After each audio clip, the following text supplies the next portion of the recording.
us, right? We have to be excited again to serve the Most High. We're excited in the world, but we have to be just as excited, or not even more excited, to serve the Most High. We got to do it in truth and in sincerity, and most of all, happiness. Remember, that's one of the reasons why we went into captivity, is because we didn't do the things He asked us to do in gladness of heart. A lot of Jakes in this truth, a lot of Eves in this truth, they come in and they say, you know what, today's the Sabbath, I guess I'll go to the Sabbath. No, that's not how this works, man. You got to be happy when you come around your brothers and sisters. You got to be happy when the Most High gives you a high holy day to celebrate. Right? We have Feast of Pentecost, and you're going to have a good time with it. Come. Crazy. That's what it's about. Right? If you used to go hard for Christmas or hard for Valentine's Day, we have to go 10 times harder when we come into this truth. Right? There's no excuse for this stuff, right? Right? There's no excuse. As we see this world coming down to a lower state and Israel continues to rise, we know that that is a sign to us, and we're going to prove that today. We know that's a sign to us to let us know that our salvation is nearer than we believe. Right? The kingdom of heaven is nearer than we all believe in this room. Right? A lot of times you read the scriptures like, man, these brothers been laboring in the truth for a long time. But listen, man, this is a generation that we have never seen before. We're living in a very special time that we get to see the transition of this kingdom coming down. Right? America is on its last legs, and we see that. America is giving away free money, like I said last week. They're giving away free money. That should tell you something, right? They're preparing to give you free food, free housing, free clothing. America, and nothing is ever free in America, right? So, you know, we're gonna go over a couple of things today. I know everybody, like I said earlier, I know everybody has been watching the news, paying attention, whether it be social media or watching Fox News. We see what's going on in Israel, man, right? That is a sign to us. The Most High, He's gonna blow them to smithereens, man. And we should not be feeling sorry for them, right? When we remember the crimes that they used to do to us, right? Remember that is vengeance. That is vengeance to the heathen's children for what they have done to the children of Israel. All of those things are not happening by coincidence, right? You have little children getting their head blown off over there, right? And we got to understand what that is. We serve a great and terrible power, right? We don't serve a patty cake God. We serve a God of war.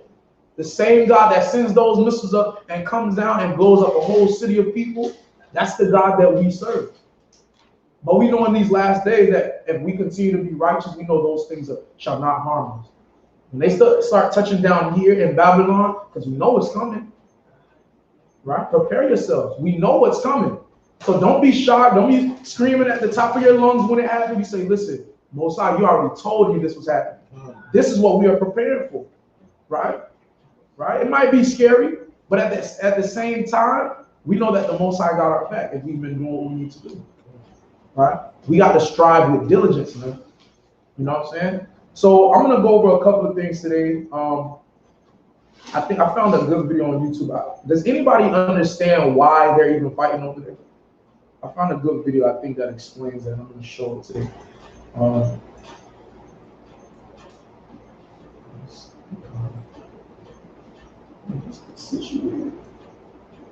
Right? Because, you know, this is all prophecy that's happening. Everything that's going down right now is straight prophecy, you know?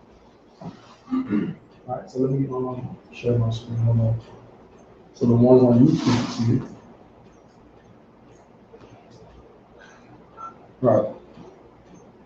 So I think this is a good video. It's about 5 minutes long, but it explains, and it's kind of complicated, but it explains. I think you guys will get the gist of it. All right. That face that is usually covered by her phone has five.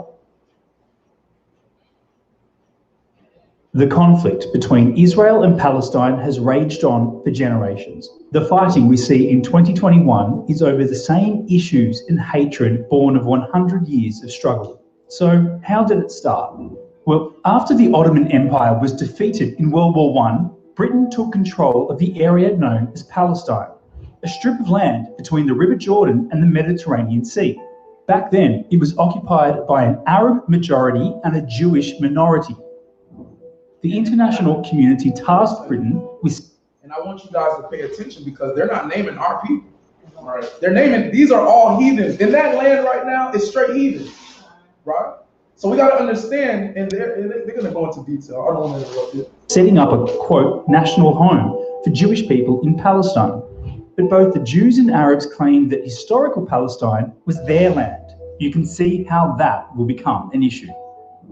From the 20s to the 40s, many Jewish people fled to Palestine to escape persecution and the atrocities of the Holocaust. But that only incited the Arab population living there. Violence between the Jews, Arabs, and against the Brits escalated. So, in 1947, the United Nations voted for Palestine to be split into separate Jewish and Arab states. Jerusalem, a holy land for both, would become an international city. Jewish leaders embraced the plan, but the Arab leaders did not. So began a stalemate. In 1948, the Brits realised the problem couldn't be solved by them, so they left. And Jewish leaders declared the creation of the State of Israel, with the backing of then US President Harry Truman. This did not go down well with many Palestinians. A war broke out, with neighbouring Arab countries, including Jordan and Egypt, joining the fight, the beginning of the Arab-Israeli conflict. It was catastrophic for Palestinians. Hundreds of thousands fled. By the time fighting ended the following year, Israel controlled most of the land. Jordan, siding with the Palestinians, occupied land which became known as the West Bank, while Egypt occupied Gaza. Jerusalem was divided between Israeli forces in the west and Jordanian forces in the east. Crucially, there was never a peace agreement. Each side blamed the other. War would continue for decades. Fast forward to June 5, 1967, the beginning of the Six-Day War. Now, this is significant because the map was again redrawn. Israel captured and occupied the West Bank, the Gaza Strip, and other Arab territories. The thing is, most Palestinian refugees and their descendants live in Gaza and the West Bank. Neither they nor their descendants have been allowed by Israel to return to their homes. Israel says this would overwhelm the country and threaten its existence as a Jewish state. So what is the gist of what they're talking about? What's the problem? They're fighting over land. They're fighting over the land, right? They're both fighting over something that doesn't belong to them. Imagine Asher has a jacket, and then me and him just start fighting over the jacket. When it doesn't belong to neither of us. Right? The fight you're doing is pointless. Because that land belongs to him. That shirt or that jacket belongs to Asher. Right? So the Most High is putting all these things into place for a reason. Right? When you see them getting their head blown off or getting blown to smithereens, that is God's doing. Right? That is what God is doing. Right? So let's get another video of what's going on over there. Let's see. All right?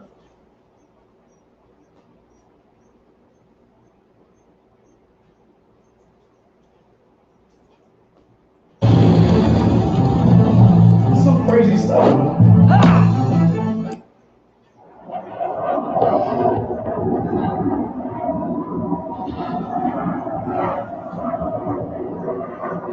This is all the Lord's doing.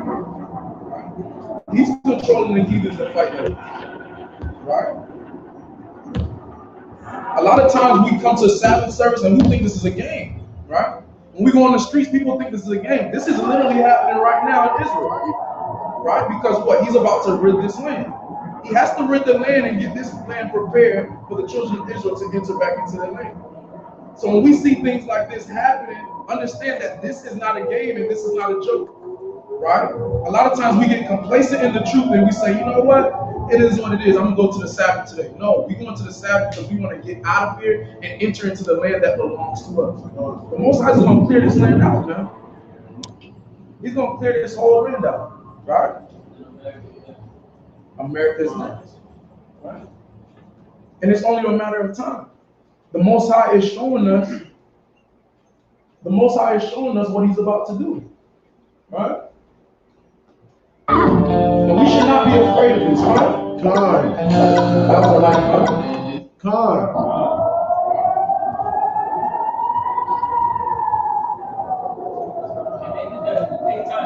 Did it in the daytime? Did it in the nighttime? Right? These are the things that's about to go down. Right? Let's get Job 5:22. Matter of fact, let's get Colossians 3:17. Slide.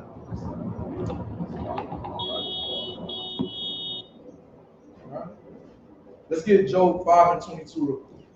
And then we'll jump from Colossians 3:17 and Job 5:22. This is the book of Colossians chapter 3 verse 17. And whatsoever you do in word or deed, do all in the name of the Other One Yahweh, giving thanks to the power and the Father by him. Right, so everything we do is business as usual. Everything we do, we do in the name of Mashiach Yahushua, right? Who the world ignorantly calls Jesus Christ. Let's get Job 5 and 22. This is the book of Job chapter 5 verse 22. At destruction, say that again. At destruction, the children of Israel, at destruction, read on. And famine. When this land goes into famine, because it's going to come one day, whether it be tomorrow, whether it be 10 years from now, we know it's coming, right? So we should prepare ourselves not only spiritually, mentally, physically, all of these things we need to prepare, because God is getting ready to do something very great, right? He's getting ready to do something very great, man. Right? Read on. Thou shalt laugh. We shall what? Thou shalt laugh. When we see destruction going on, we shall laugh, man. Right. We should laugh. We should be happy that this is going down. Because of what? God already told us this is happening. Right? For all the atrocities that have been committed against the children of Israel. Right? That's why the missiles going up in the air like that, man. Right? The prophets had visions of these things happening. Right? When they talk about the stars falling from heaven, right? These are things that they seen in their vision, right? And can you imagine how great of a thing that is? Imagine they didn't know what missiles were back then, but they see it in their vision. They're like, what is this, man? Right? What is that? Right? So we got to understand what exactly is going on. We are in the time of destruction. Shalom. Right? Read that again. This is the book of Job, chapter 5, verse 22. At destruction and famine, thou shalt laugh. At destruction and famine, the children of Israel, the righteous ones, should be laughing. Right? It's more than that, right? Neither shalt thou be afraid. What? Say that again? Neither shalt thou be afraid. When we see these things happening, we should be laughing and not be afraid. Because we know that the Most High has his protection around us. That's right. We know that we kept the faith. We know that we strive to do our best to keep the commandments, right? To do what we need to do on our end. And we know with that being said, the Most High will be protecting us. Right? The Most High is not protecting those heathens. Right? All throughout the video, who else called Alu Bakbar? Right? Your God can't save you, man. Right. When the God of Israel is judging the earth, their God cannot save them. The God of Islam is not going to save them, man. Right? White Jesus is not going to save them. Right? So when they see those missiles coming down, just know that is judgment and destruction and famine that is coming down, raining down from the Lord. Right? As Israel continues to rise, and we're going to go over that a little bit later today. As Israel continues to rise, this kingdom has to fall. Two kingdoms can't stand at the same time. Right? If Israel is going to reign to be a great power once again in the earth, America cannot stand. That's why America is on its weak knees, man. Their knees are buckling, they're shaking. We see it shaking. Right? So we got to make sure that we're preparing ourselves mentally for what's about to go down, man. What we're seeing in Israel right now, that is going to come over here. We already know this. So don't think this is a game. Every time we come to the Sabbath or we're celebrating the high holy days, keep in the back of your mind of why we're doing this. We want our protection. We want to make sure our salvation is sure, man. Right? We want to seal that thing. Because when these things come, the famine, destruction shall not touch the children of Israel that have kept the truth. That's right. That have been diligent, serving the Most High with all their heart, all their mind. Those things shouldn't touch us. We actually laugh when those things come. Read that one more time. This book of Job, chapter 5, verse 22. At destruction and famine, thou shalt laugh. Neither shalt thou be afraid of the beasts of the earth. Neither shall we be afraid of the beasts of the earth. We shouldn't be afraid of anything as a children of Israel, as long as we keep the commandments. Right? You have something? Yeah, come on, go ahead. This book of 2nd Ezra, chapter 8, verse 61. And therefore is my judgment now at hand. Therefore, the judgment is now at hand, man. Right? Now it's time to pay back what you've been doing. See, the Most High gives judgment in increments, right? He just says, here, I'm going to give a little judgment here, give a little judgment there, just so y'all can see what's going to happen. so you can taste the judgment of the Most High, right? Because they have to pay for it. Remember, these people, what they've done back in the day, they have to reap what they have sown. They have to reap what they sown these things in the earth. They've sown destruction. They've sown lies. They've sown deceit and robbery, right? Murders. They have sown these things. So now they must reap it from the Lord, right? When we were down and out, they counted us for nothing, right? The Lord said, I'm going to remember that, man. I'm going to remember what you did to the children of Israel. Scriptures say, you know, we were given to our enemies for reproach and a curse, but they took it too far, right? They went one step too far, man, right? All the things that they did to us was not supposed to happen, right? Come on, drop that. Give me Isaiah 42 and 14. Come on. Isaiah 42 and verse 14.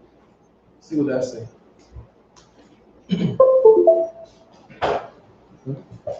Come on, go ahead. This is the book of Isaiah, chapter 42, verse 14. I have long time holding my peace. Read it again. I have long time holding my peace. God is saying, I have long time holding my peace, man. Read on. Come, I have been still and refrained myself. Right, read. Now will I cry like a travailing woman. Read that again. Now will I cry like a travailing woman. Now will I cry like a travailing woman. Read on. I will destroy. What did he say? I will destroy. I thought God loved the world. I thought God loved the world. What happened to this scripture? This is prophecy, right? They forget about these things, man. They teach love, love, love so much that they forget about the judgment and destruction that the Most High causes in the earth. Right? Read that from the top again. Come, this is the book of Isaiah, chapter 42, verse 14. Right. I have long time holding my peace. I have been still and refrained myself. Now will I cry like a travailing woman. Right. I will destroy. I will destroy. Read on. And devour at once. He's gonna consume these people, man. That's right. Right. Read on from there. Come, I will make waste mountains and hills. So we talk about mountains and the hills. This is a representation of the people, the things that they have built, their high places, their high habitations. Right.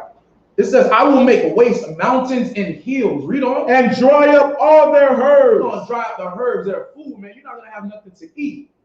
Right?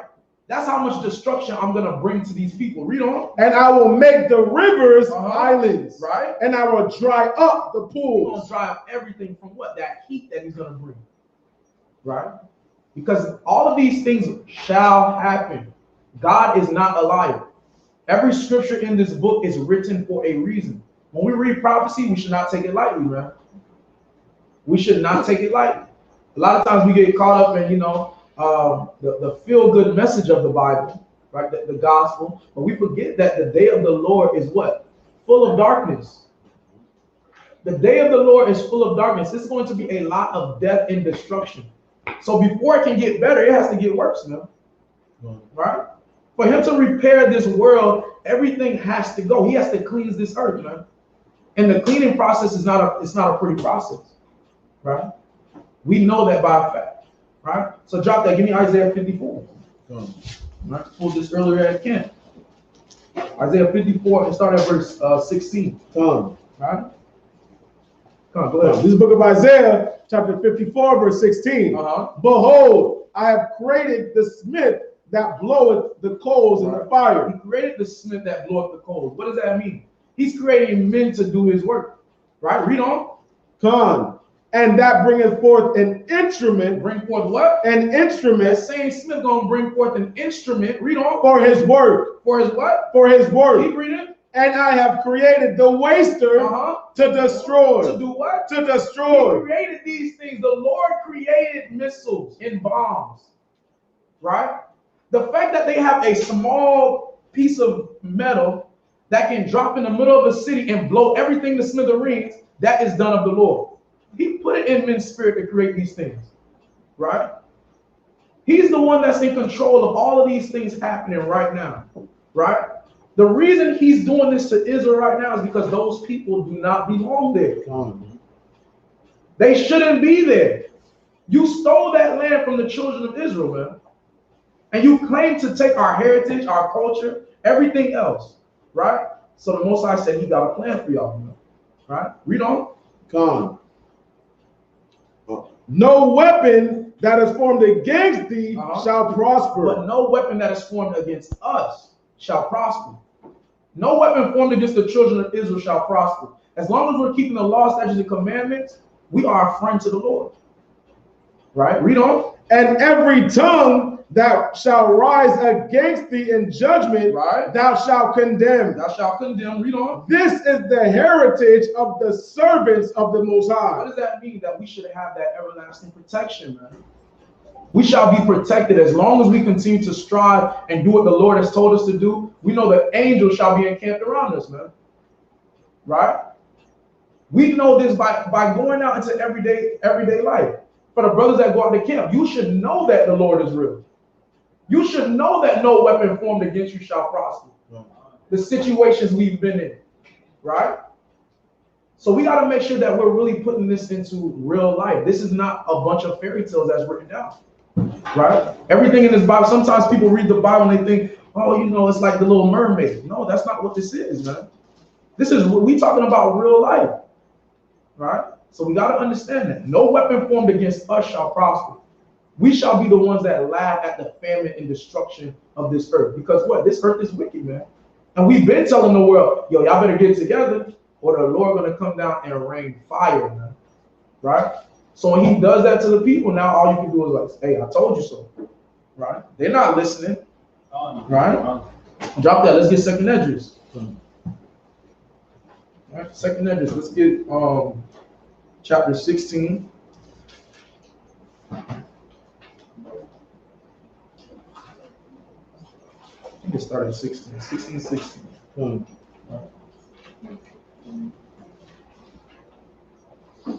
Go ahead. This is the book of second Ezra, chapter 16, verse 16. In fact, start at 14. Come. Behold, the plagues are sent. Start at verse, hold on 1 second. This is a good chapter right here. Yeah, come on, for real. Come on, let me see where I want to start. We can start at 13. Come. This is the book of second Ezra, chapter 16, verse 13. Right. For strong is his right hand that bendeth the bow. Right. Read on. His arrows that he shooteth are sharp. His arrows that he shoot that are sharp, man. Right. It's comparing this to an archer, man. Imagine he got a strong arm and he just pulled that thing all the way back, and he has a bow in or arrow in. Right. Read on. Come. And shall not miss. And shall what? And shall not miss. When those missiles go into those skies, it's gonna do what it needs to do. You can't pull those things back, man. Meaning what? He's accurate, right? He's accurate with his judgment. Whoever needs the judgment, whoever wants the smoke from the Most High, gonna get it, man. You know, right? Read on. When they begin to be shot into the ends of the world. They begin to be shot into the ends of the world. What does that mean? That's talking about those missiles, man. Right? Because I can't take a bow from here, arrow from here, and shoot it to Israel. Right? He said it shall be shot from the ends of the world. Right? Meaning they travel a long distance. Right? Read on. Behold, the plagues are sent. The plagues, the destruction, the famine, right? The war, the pestilence. These things that are sent, read on. And shall not return again. Right, read on. Until they come upon the earth. Until they come upon the earth. Read on. The fire is kindled and shall not be put out. That fire is kindled behind that missile, man. Right, read on. Till it consume the foundation of the earth. Till it consume what it needs to consume. Right? That missile has to take out whatever it needs to take out. Read on. Like as an arrow, which is shot of a mighty archer. A mighty archer, a strong archer. Read on. Returneth not backward. That thing don't go backwards. Once you shoot that arrow to go somewhere, it can't turn the other way. It's gonna reach its destination. Read on. Even so, the plagues that shall be set upon earth shall not return again. Right. Even so, the plague that be on the earth, they shall not return again. Until what? Until it accomplishes what it needs to accomplish. These are all things ordained by the Heavenly Father. See, they forget to read in the Christian church. They forget to read these things, right? They forget. They say, "Listen, man, you know, forget about all that horrible stuff that's going to happen. Forget about what the prophets were talking about with prophecy, right? We want to talk about love, right? Right? What happened to loving your neighbor, right? Shouldn't God love us if we continue eating pork? Right. That's a big, just eating pork alone is a big offense to the Most High. Everybody understand that, right? Right? It talks about that fire that shall hit the person eating what? Pork's flesh, and the mouse behind the tree. They trying to hide it, right? That's a big offense to the Most High. So when all these things are happening, just know the Most High ordained it. Read that last one. Verse 16? Yeah, verse 17. Verse 17? Yeah. Woe is me! Woe is me! Who will deliver me in those days? Yeah, he's saying, woe is me, right? So when we see these things, the first thing that comes in your head is like, man, I'm going to destroy it, right? But we shouldn't be that way because what? The Lord already told us. If we continue to strive righteously, these things shall not touch us, right? We're going to see 1,000 to our left and 10,000 to our right that's dead. But us, we shall be good. The ones that fear the Most High in truth and sincerity, right? Read on. The beginning of sorrows and great mourning, right? The beginning of famine and great death. The beginning of famine and great death. We already seen that with the 19. I don't want to say it because of YouTube. I know they're pulling down videos. The Bovin, right? The Bovin, right? We seen that with Bovin, man. Bovin has been all over this earth killing everybody, man. And now you got the war going on with it in Israel. All right, you never know when that thing is going to spread. Keep reading. The beginning of wars. The beginning of wars, man. You got people in Israel right now. They're making videos saying, listen, man, we're about to start World War III. It's about to go down. That's what they're saying on video. And they're sending these videos to America. Right? What you got? And the funny thing about it, the news, the Florida senator is requesting from Joe Biden to cut all ties with Iran right now, right? Because of the war going on. Listen, it doesn't matter what they do, they can't stop the Lord's judgment. Right. It's gonna come. It's only a matter of time. We just gotta make sure that we're ready for that. So I say, if you're working on something, you got a sin you've been working on, you better get that out of your spirit now, right? Get it out now, right? You see your brother, your sister going off, tell your brother and sister if you really love them, man. If you really got love for your people, tell them. It don't matter how they feel about them. I mean, about what you're saying, right? Tell your brother and sister, rebuke your neighbor. You see me going on, rebuke me.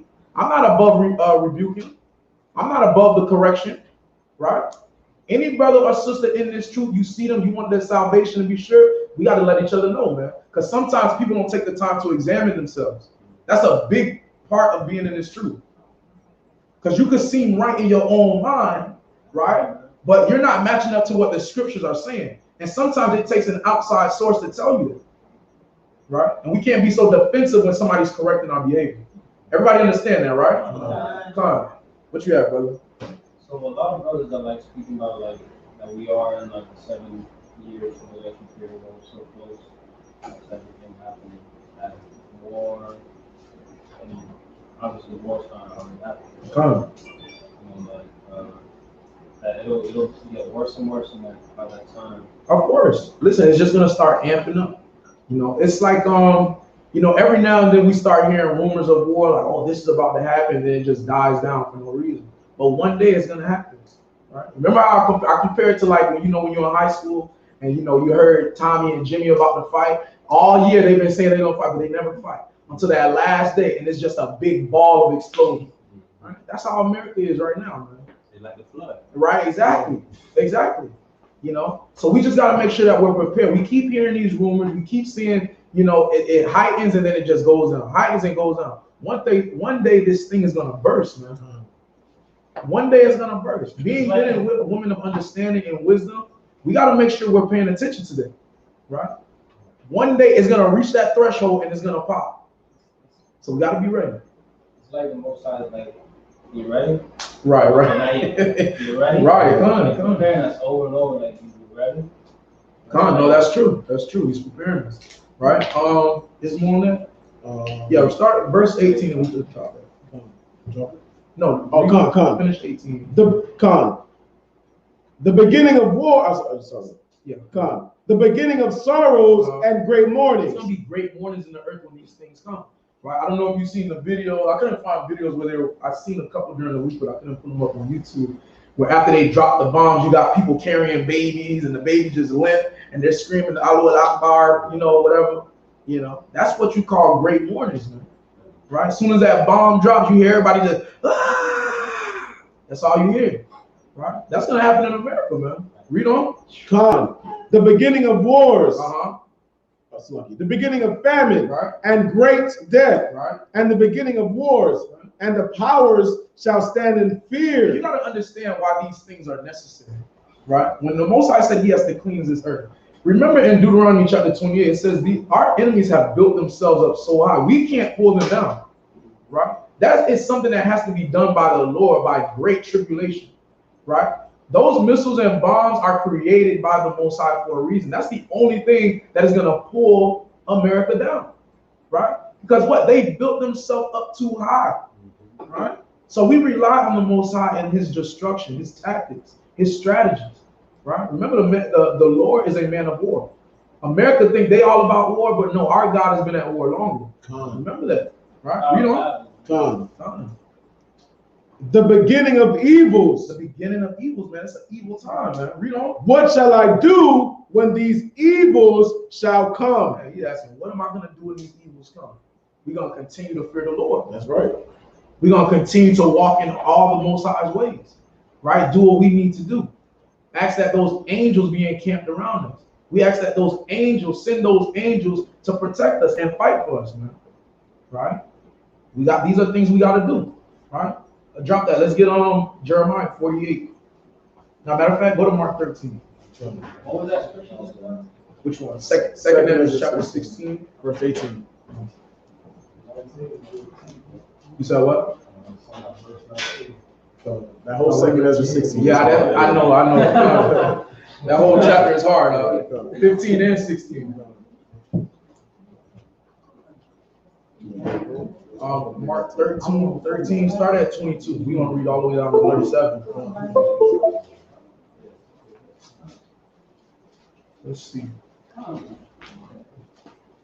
So Mark chapter 13 and start at verse 22. Khan. This is the book of Mark chapter 13, verse 22. For false Christs and false prophets shall rise. So what is that talking about? It's talking about these fake gods. Calling on fake gods and fake gods being in the earth. These things they're going to exalt, man. Right? They exalt Balu Bakbar. Right. Read on. Read on. And shall show signs and wonders to seduce, if it were possible, even the elect. Keep reading. But take ye heed. What is he saying? You know, Christ is saying, take ye heed. He said, listen, man, watch. Read on. Behold, I have foretold you all things. He told us everything already. The scriptures already told us what's good, right? And we can't neglect that. Read on. But in those days, after that tribulation, the sun shall be darkened. The sun's going to be darkened. Read on. And the moon shall not give her light. What does that mean, right? What does that mean? The sky's going to be full of what? Smoke, that darkness, right?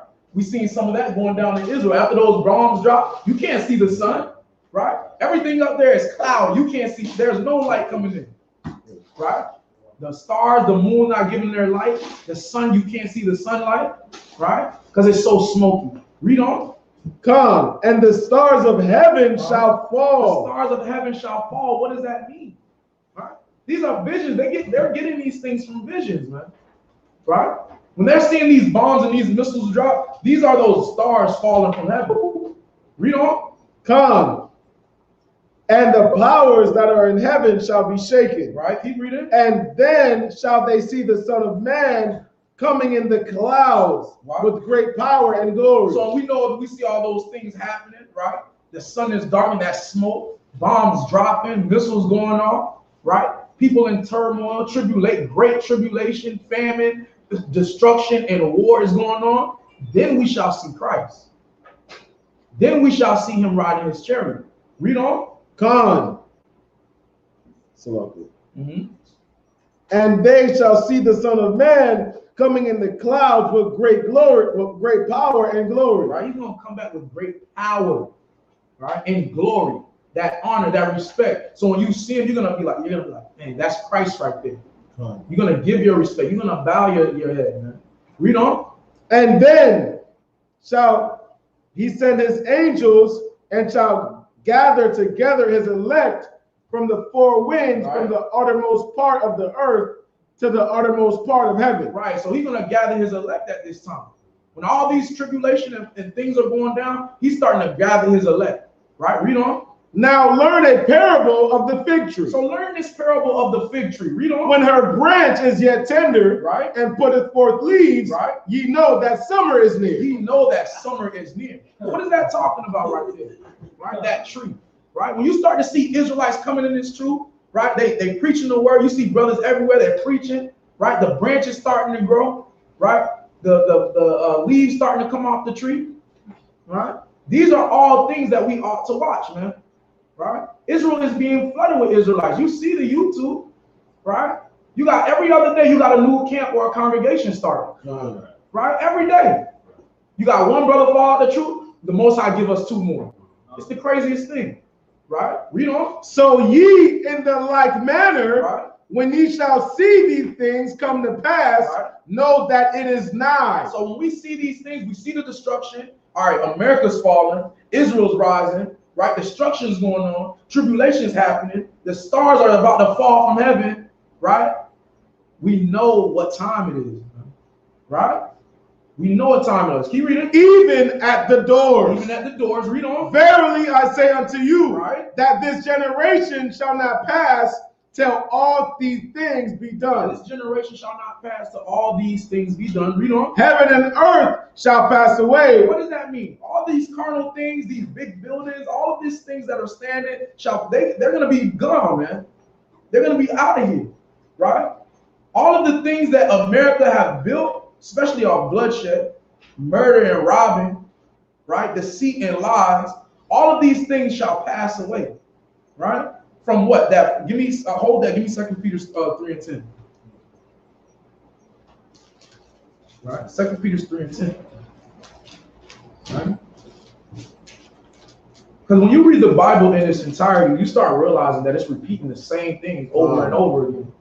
Right? They're just saying it in different ways. Right? When you read the Torah, you start reading the prophets. They're saying the same thing over and over again. Read what you got. Con. This is the book of 2 Peter, chapter 3, verse 10. Right, read. But the day of the Most High will come as a thief in the night. The day of the Most High shall come as a thief in the night. So when Christ comes back, right, and he sends his angels back with Christ, these things are going to come as a thief in the night. Meaning what? You're not going to be ready for it, right? He's not going to send it when you already are. They come in on 5 o'clock tonight. Let me make sure, right, let me make sure everything's good. That's not how it's going down.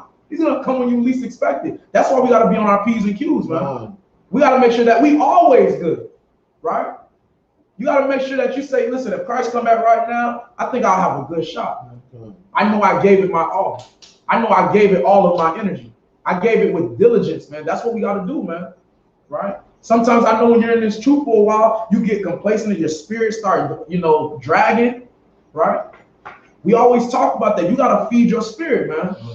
You feel your spirit, going down the other way, or you feel like your mind starting to go places where it shouldn't be going, put your head in this book, man. Right? Call your brother, call your sister. Now, I just wanted to check on you, because more than likely, scripture's going to start coming out. Right. It's almost impossible for me to have a conversation with a brother and one scripture not coming out. Right? It's always coming out. And then put you right back in the spirit. Right? So we got to be mindful of all of these things. It say the day of the Lord shall come as a thief in the night. Meaning it's going to come when you sleep, man, when you slacking, when you lacking. Right? A thief not going to come when you got the armored doors up. Right? When you paying attention, he's going to come when you got your head turned the other way. Right? Read on. In which the heavens shall pass away with a great noise. With a what? With a great noise. With a great noise. Read on. And the elements shall melt. Shall what? Shall melt. The elements of this earth are going to melt, man. That's how hot this fire is going to be. That touches down. And all this fire is, what is the fire meant to do? Say that again. Who said it? Cleanse. Right? Yeah, 3 cleaning mechanisms. What are the 3 cleaning mechanisms in the Bible? Let the brother get it. Water, fire, and You're there. The word, right? Water, fire, and the word. Right? These 3 cleaning mechanisms. So that third one, he coming back with this fire, it's gonna be a horrible one, man. He got to get rid of the impurities in the earth. These heathens, the people that perpetuate wickedness and evilness, these things have to be cleansed out of the earth, right? Oil and water does not mix, right? So the Most High gonna have to get rid of them, right? So read on. Con, with fervent heat, the earth also and the works that are therein shall be burned up. The works that are therein shall be burned up, right? So when you go to like, I'm not sure about here, but like when you go to like Miami and you see all those skyscrapers, right. Those things gonna come down, man. Those things shall fall straight down to the ground, right? When the Most High is done with them. Right? They think they're gonna stand forever, but that's not true. All right, so jump back to Mark. This is the book of Mark, chapter 13, verse 30. Verily I say unto you that this generation shall not pass till all these things be done. Right. Heaven and earth shall pass away, but my word shall not pass away. Right. But of that day and that hour knoweth no man. That day and that hour knoweth no man. We don't know when that time is coming. Like I said, it could be tomorrow, it could be 10 years from now. Right? A lot of times we get in this truth and we think that the Lord is coming back in 3 months. It's not how it works, right? Right? You got to think about the elders who have been serving in this truth for 20 and 30 years, man. Right? So sometimes you got to get comfortable. Right? Read on. No, not the angels which are in heaven, neither the Son, but the Father. But the who? But the Father. Only the Father's gonna know when he's ready to push that button, man. Right?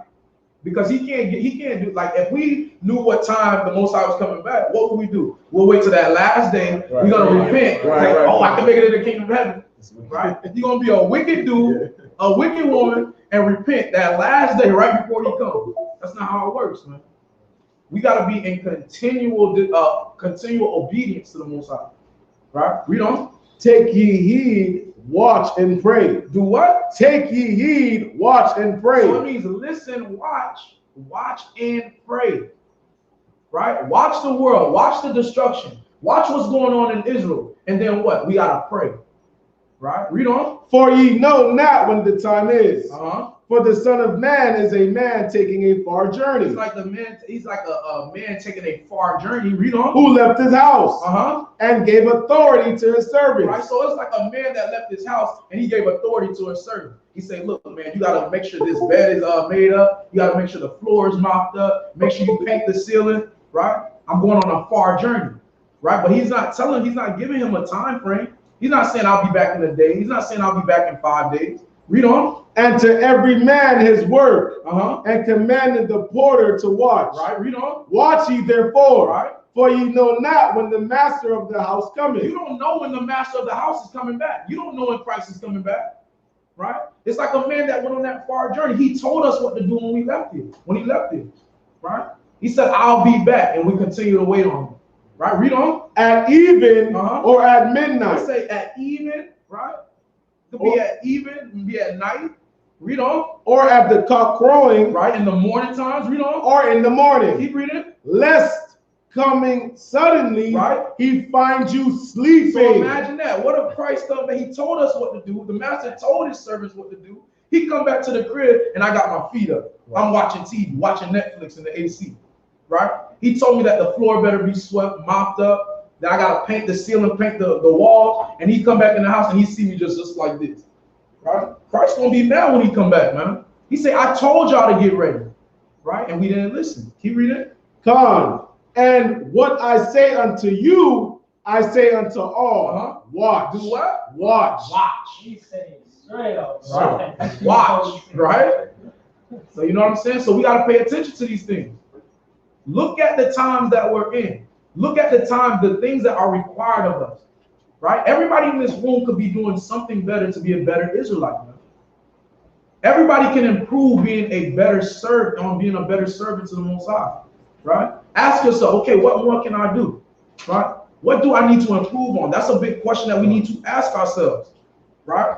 Self-reflection is a big part of this thing, like I was saying earlier. Ask yourself, how can I be better? How can I be a better man? How can I be a better woman? Right? How can I be a better brother to my brothers or my sisters, man? And likewise, vice versa. How can I be a better child in this truth? Do I need to listen to my mom or my parents more? Right? You know, you got to always ask yourselves these things. Watch, because you never know when Christ is coming back to destroy this earth. When Christ comes back, we know that he's coming back with those angels in that fire. Right? So let's be prepared. Right? Let's get on Jeremiah 48 and 8. If you got precepts out there, you already know. Let's get that. Jeremiah 48 and 8. Come on, this book of Jeremiah, chapter 48, verse 8. And the spoiler shall come upon every city. Read that again. And the spoiler shall come upon every city. He shall come upon every city, man. Read on. And no city shall escape. No city's going to escape that judgment. Right? No city's going to escape it. Read on. The valley also shall perish. Keep reading. And the plain shall be destroyed. Right? As the Most High has spoken. As the Most High has spoken. So thus saith the Most High. Right? Every city got to receive this judgment, man. Right? We just got to make sure we're found righteous in the eyes of the Most High. Knowing we were doing the best we could possibly be doing. Right? You have to make sure you're being a better Israelite each and every day. There's no reason to be stagnant in this truth. If you first came in this truth 3 years ago and you knew the John 3:16 breakdown, 3 years later you only know John 3:16 breakdown, you going off. Right? At that point, you might as well go back to the Sunday church. Because what can you do? You only know John 3:16 after 3 years. What have you been doing? All these Sabbath services you do, every time I tell you guys, right? When we come here, it's to what? Learn. Not just to listen. It's to learn and actually do. It's to apply. The things that we read in the scriptures, we are to apply to our lives, real life. This is not a fairy tale. Right? It's not a Little Mermaid book. Right? Read on. Come. Oh, you could drop that. Okay. You had something, right? Come on, go ahead. This is the book of 2nd Ezra, chapter 9, verse 1. Read it, come. 9 verse 1. Book of 2nd Ezra, chapter 9, verse 1. This is the book of 2nd Ezra, chapter 9 and verse 1. He answered me then and said, measure thou the time diligently in itself. And when thou seest part of the signs past, which I have told thee before, then shalt thou understand that it is the very same time wherein the highest will begin to visit the world which he made. The Most High is going to come and visit the world, right? His visitations are here now, right? Keep going on that. Verse 3. Therefore, when there shall be seen earthquakes and uproars of the people in the world, then shalt thou well understand that the Most High spake of those things from the days that were before thee, even from the beginning. The Most High already set this up, right? Keep going. For like as all that is made in the world hath a beginning and an end, and the end is manifest. And the what? The end is manifest. The end is manifest, right? The same way this kingdom had a beginning, this kingdom is going to have an end. Keep going. Verse 6. Even so the times also of the highest have plain beginnings, and wonders and powerful works, and the endings and effects and signs. Right, keep going. And everyone that shall be saved, and shall be able to escape by his works. By his what? By his works. By his works, right? And by faith. And by faith, keep going. Whereby ye have believed. So we have to have our faith and works in order. It's a perfect balance, right? But the Christian church is not preparing you to have that spirit, right? They're not setting you up for success, right? Like they say, when you go to work, they want to set you up for success. Right. The scripture sets you up for success, right? Not preparing you for the day of the Lord. You're gonna look sick. Oh, the gas shortages, right? The Walmart going out, right? The Christian pastor don't know what's going on. He don't know what to tell the congregation. You had Salakia, real quick. You had people filling up plastic bags of gas. It just goes to show you how scared everyone. And listen, I'm not saying we shouldn't prepare. When we see certain things happening in the earth, we should prepare. But there's a balance to this thing.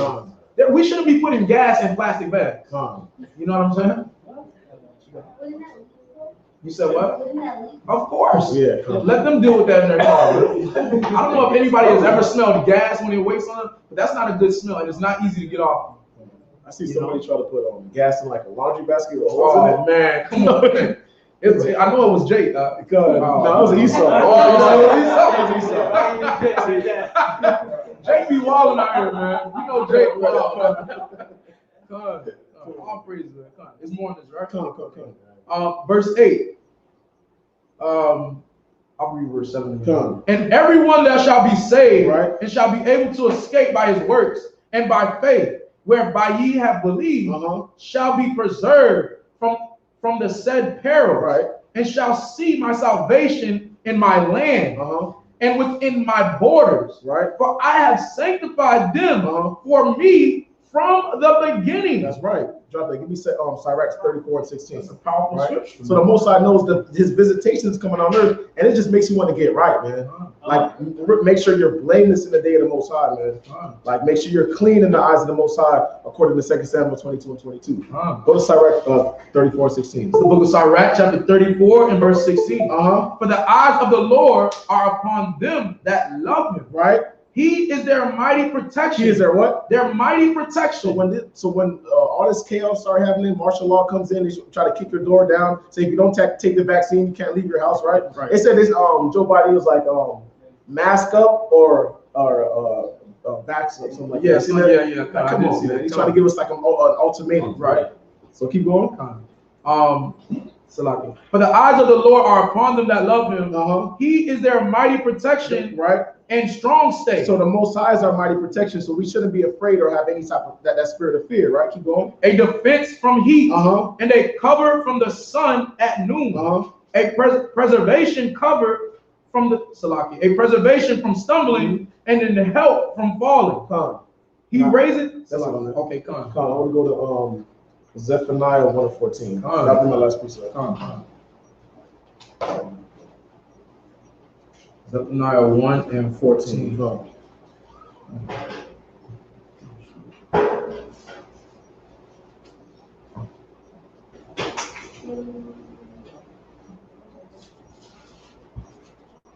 This is the book of Zephaniah, chapter 1 and verse 14. The great day of the Lord is near. It is near, and hasteth greatly. Even the voice of the day of the Lord. The mighty man shall cry there bitterly. That day is a day of wrath, right? A day of trouble and distress, a day of wasteness and desolation, a day of darkness and gloominess, a day of clouds and thick darkness. Right, and we already broke down that thick darkness. That's from the smoke from the nuclear missiles. Right. Now, one last precept. 1 Thessalonians 5:23. Because in these last days, man, you just want to get right. Man. Right. Make sure you put off that old man daily, man. You know what I'm saying? 1 Thessalonians 5:23. That'll be my last scripture.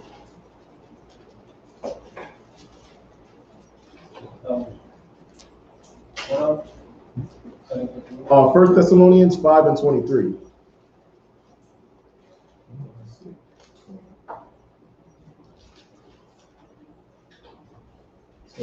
How you doing? I got it. This is the book of 1 Thessalonians chapter 5 and verse 23. And the very God of peace, right, sanctify you wholly. Right. And I pray the Most High, your whole spirit and soul and body, right, be preserved, blameless. What? Blameless unto the coming of our Hamashiach Yahushua. That's the goal, right? We want to make sure our mind, soul, and body is preserved blameless until the coming of the Most High. That's the goal, man. I'll pray for them. Those are powerful precepts, man. Make sure you guys are writing this stuff down, right? Make sure you highlight it. Make sure you're going over it during the week. These things are what keep us going in this truth. To know that this time is coming, man. Right? I know a lot of people, sometimes we, get caught up with what we have going on during the week. You know what I'm saying? Get caught up with our jobs, right? Your job make you work 50 hours a week. Probably been, you're trying to go to the gym, stay healthy, right? But you got to remember to keep the Lord first at all times, right? Do not put the Lord on the back burner, man. Make sure you, like I tell everybody in this room every week, each day you should at least be reading one precept, right? Keep your spirit going, because listen, you see what happens, right? People in this truth is like musical chairs. They come in here, they stay in the truth for 2 years, and then they out in the world, right? Everyone in this room, we don't want to be like that. We want to make sure we stick to these chairs, man.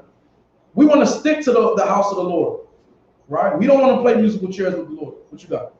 No, I just like saying how much like we go through on a daily basis, like the turmoil, tribulation, trials. You know, for me, like I can explain like I explain it as dealing with spirits. Right.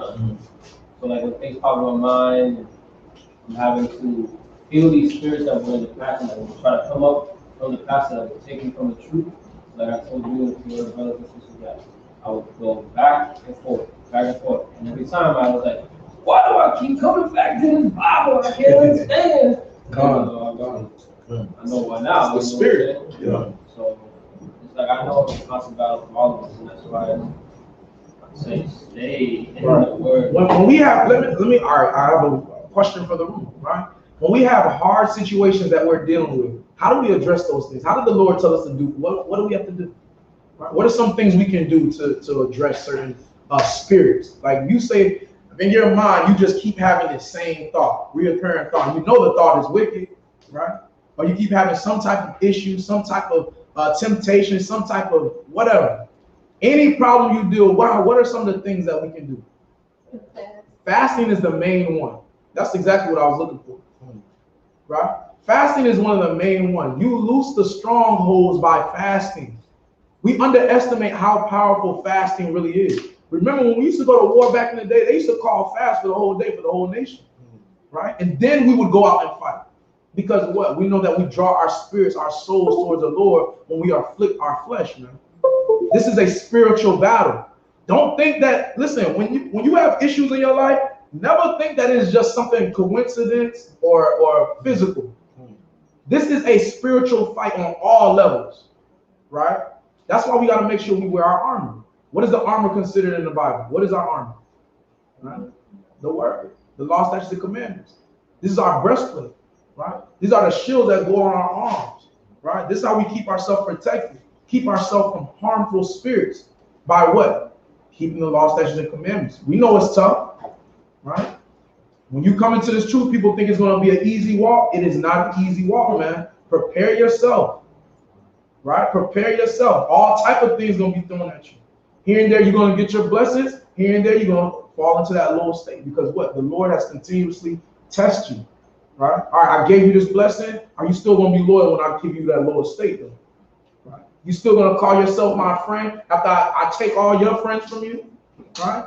After you lose your crib, after you lose your car, after you lose your family, you still going to be loyal to me? That's how the Most High works, man. Right? What you got, brother? Is it Rock 201? We already know. Let's get that real quick. Come on. We already know. What you got, Josh? What you got? You could go to counseling. Come on. Absolutely. Good answer. Right? Counseling really helps people, man. Right? You don't have to deal with your problems. And listen, I understand because what happens is when we come from the world, you've been so battered and bruised by people that want to stab you in your back, use your information against you. But we are not to move like that in the truth. Right? We don't move like that in the spirit. Right? If you got, I'm not saying you got to tell your business to everybody, but make sure you get counseling on your situation. Right? If you're going through something that you feel that is unbearable, you're like, man, I don't know how I'm gonna deal with this. Talk to your brother, man. He might give you some insight on something. Talk to your sister. They might have been through the same thing like you, man. They could guide you through these certain situations. We have to learn how to lean on each other, man. Right? Bounce ideas off each other. That's what makes a great nation of people. Right?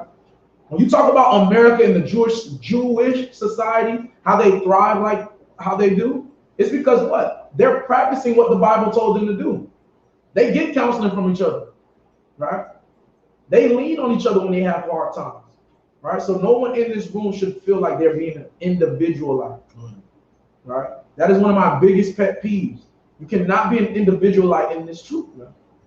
Right, so read what you got. This is the book of Sirach, chapter 2, verse 1. My son, if thou come to serve the Most High, prepare thy soul for temptation. You gotta prepare your soul for temptation. I know you read this often, but sometimes it gotta be reread, man. Prepare your soul for temptation, man, when you come to serve the Most High. Read on. Set thy heart aright and constantly endure. It says constantly endure. What does that mean? That means you're going to be constantly tried. Right? Read on. And make not haste in the time of trouble. Don't leave. Right? Don't leave when that trouble comes. Because it's gonna come, man. Right? That's how a lot of people fall out this truth. Right? They were weak. You're so weak. Something was thrown at you and you just fall. Right? You just fold. That means you weren't a real servant of the Most High anyway.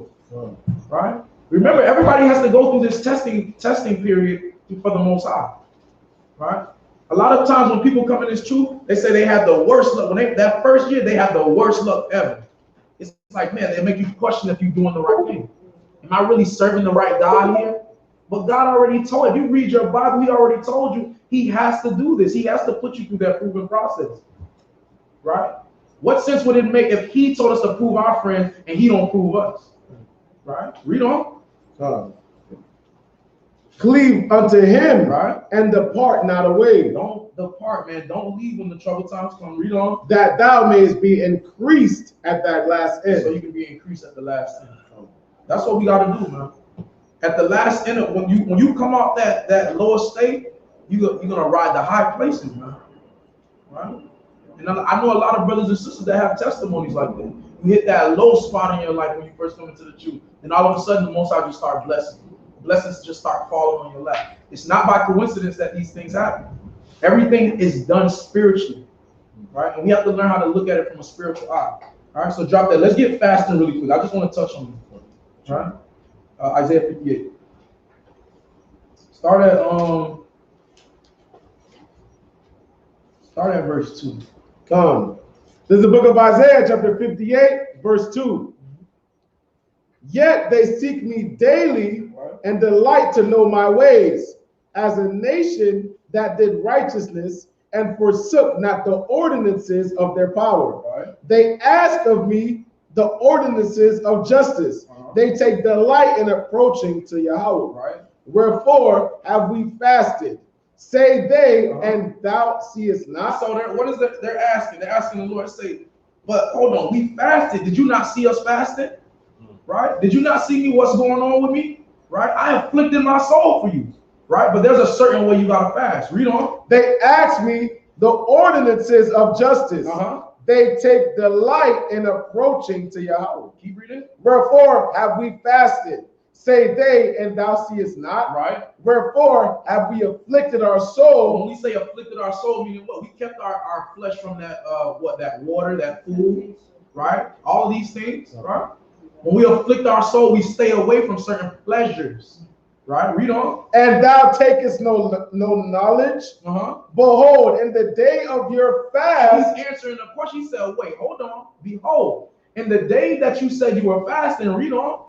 You find pleasure. You find what? You find pleasure. You found pleasure in the day that you were fasting, man. Right?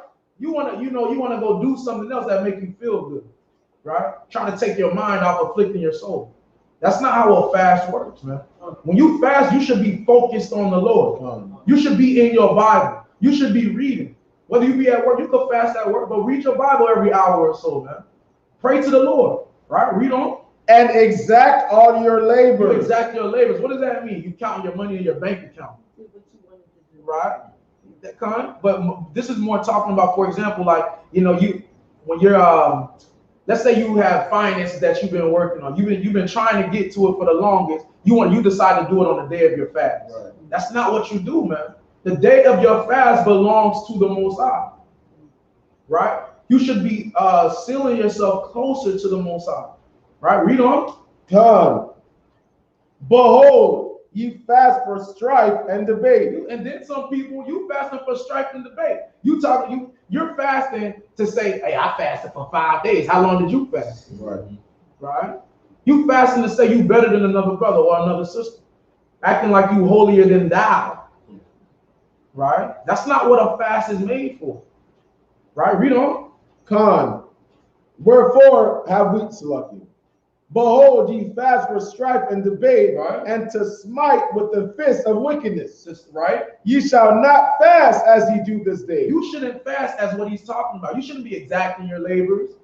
Right? You shouldn't be finding pleasure on your fast. Read on. To make your voice to be heard on high. Making your voice being heard on high when you fast. Meaning what? You telling people, hey, brother, I'm fasting. Right. Sister, I'm fasting. You can't do that, man. When you fast, people shouldn't even know you fasting. Right? Come on, read on. Come. Ye shall not fast as ye do this day, Right. to make your voice to be heard on high. Right? Is it such a fast that I have chosen? Right? A day for a man to afflict his soul? Right? Is it to bow down his head as a So bulrush? you fasting, is it a day that you just holding your head down and you sad, you upset? Right? You're trying to let people know that you're fasting without saying it? Right? Read on. To afflict his soul? Uh-huh. Is it to bow down at his head as a bulrush? Just bowing your head down like a bull, keep reading. And to spread sackcloth and ashes under him? Right? You putting ashes on your body to let people know you're lamenting. Right. Right? Read on. Wilt thou call this a fast Uh-huh. and an acceptable day to the Most High? Is that the fast that the Lord has ordained? La'ah. Right? Read on. Is not this the fast? The fast. Go ahead. Is not this the fast that I have chosen to loose the bands of wickedness? That's what a fast was made for. To loose the bands of wickedness. If you got wickedness around you, you feel like you can't get from it, you can't shake it, it's just on your spirit. Fast, man. People forget how powerful that is, right? Read on. To loose the bands of wickedness, Uh-huh. to undo the heavy burdens, Right. and to let the oppressed go free, Right. and that you break every yoke. That you break every yoke, man. That's what the fast was created for. You got to break every yoke when you fast, right? After you draw yourself near to the Most High, right? Read on. Is it not to deal thy bread to the hungry, Mm-hmm. and thou shalt bring the poor that are cast out to thy house? Right. Is this not the day that you should be helping your brother and your sister out? You knowing that your brother out, call your brother and reach out to him, man. See what they have going on. Do you need anything, brother? Do you need anything, sister? Is there anything I can help you with? Right? Is there anything in my power that I could, help you out with, man? Right? That's what we got to learn how to do again, man. Being delicate with one another. Read on. When thou seest the naked, Right? when thou seest the naked, Right. that thou cover him. Meaning what? You give it to the other people, man. You give it to others other than yourself, man. Right? You afflicting yourself to what? Give back to your nation. Read on. And that thou hide not thyself from thine own flesh. Right? Keep reading. Then shall my light break forth as the morning. Right? So when you're done with the fast, it says, then shall my light break forth as the morning, man. When you start to see that light, you put that first piece of chip in your mouth or whatever. It's like, man, it's like the daylight when it starts to come up. Right? Read on. And thine health shall spring forth speedily. It's like your health. Like, remember, you fasted for 3 days. You feel weak, you're sluggish. When you start eating, it's like, oh, my health coming back quick, man. Right? Your health starts shooting back up there. Say the health come back speedily. Read on. And thy righteousness shall go before thee. Right? The glory of the Most High shall be thy reward. The glory of the Most High. After you're done with that fast, the glory of the Most High is going to be your reward. Right? So for everybody in this room that feels like they're dealing with something that they cannot shake, right? Everything that is wicked can be resisted, man. Everything that is a temptation, it may be your vice, it can be resisted, right? But you got to make sure you're doing what you need to do to fight, man. The Lord is teaching us how to fight wickedness, right? It's like having a trainer, a boxing trainer, right? He's telling you how to duck. He's telling you how to hit the jab, telling you how to hit the hook, and you just not listening, right? If he tell you if he telling you to, I forgot the word I'm looking for. There's a word they use in boxing. He's telling you to slip the punch. That's what I mean. Slip the punch. He's telling you to slip the punch, man. Slip the punch. You know what I'm saying? Right? Or you're gonna get hit. Right? So if anybody in this room feel like they're dealing with something that it's too strong for them, it's too hard for them, man, fast, man. The Most High told us how to deal with that, right? So come, let's jump back, man. We went on the let's jump back. We got a couple more scriptures before we get into the portion. Let me get Job 12:6. All right. Job comes. This is the book of Job, chapter 12, verse 6. Right. The tabernacles of robbers prospered. Right? The tabernacles of robbers, they were prospering. These people in Israel, these people that are getting bombs dropped on them, they were prospering in this world, man. They were good, right? Come to New York for for when it's cold over there, right? Or whatever the case might be. Come to Florida. They got a house in Florida, house in Colorado, house in Israel. They just going back and forth, right? They living nice, right? Read on. And they that provoke the Most High are secure, Uh-huh. into whose hand the Most High bringeth abundantly. Right? Unto whose hand the Most High is going to bring abundantly. Right? We got to understand, when we see these people prospering, that the Lord ordained these things to happen. Right? The Lord ordained all of these things to happen. But he's going to bring it down suddenly, man. When you start seeing them prosper like this, you looking at their prosperity, the Most High is going to bring them down by what? This stuff that he got in the sky right here. This is how he's going to end it. This is what we call justice. Everybody understand that, right? This is justice. This is vengeance. Right? This is what the Most High already promised us in the scriptures, man. Right? So drop that. Let's get Psalms. All right? Because we know that this shall come to Babylon. It has to come to Babylon. Psalms 137, verse 8. This is the book of Psalms, chapter 137, verse 8. Right? O daughter of Babylon, who art to be destroyed. Read that again. Who, O daughter of Babylon. O daughter of Babylon. We are the new Babylon. The modern day Babylon. Right? It says, daughter of Babylon. Read on. Who art to be destroyed. Who art to be destroyed. Read on. Happy shall he be. Happy shall what? Happy shall he be. Happy shall everyone in this room be. Read on. That rewardeth thee as thou hast served us. We get to partake in the rewarding of how they served us. Right? All of these things shall fall upon their head. Right? They thought they got away scot-free. Right? Just like the dude this morning, he was yelling, you know, God love everybody. God so loved the world. Eat them out. Right? And you got to understand how they did this, right? So they raped, robbed, and murdered the Native Americans, took all the resources, took the land, took the abundance of things. After they took all the resources, now they say, forgive your enemy, God love everybody. They try to shut the door, right? It's convenient for them now. So when we talk about America coming down, it's not convenient for them. That's why we know they're going to hate us. You're going to hate this truth. But it's not as if they're just robbed and then let it be. That's true, Gunner. Continue robbing everyone. Gunner, that's very true, right? We talk. Give me Psalm chapter 83 real quick. That's more on that.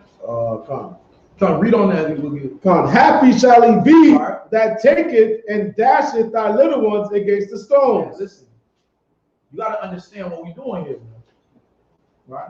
Say, happy shall he be that take the little ones, these little babies, man. Right? God is not a respecter of persons. He don't care if you're a 2-year-old. You see what he was doing to those kids over there, right?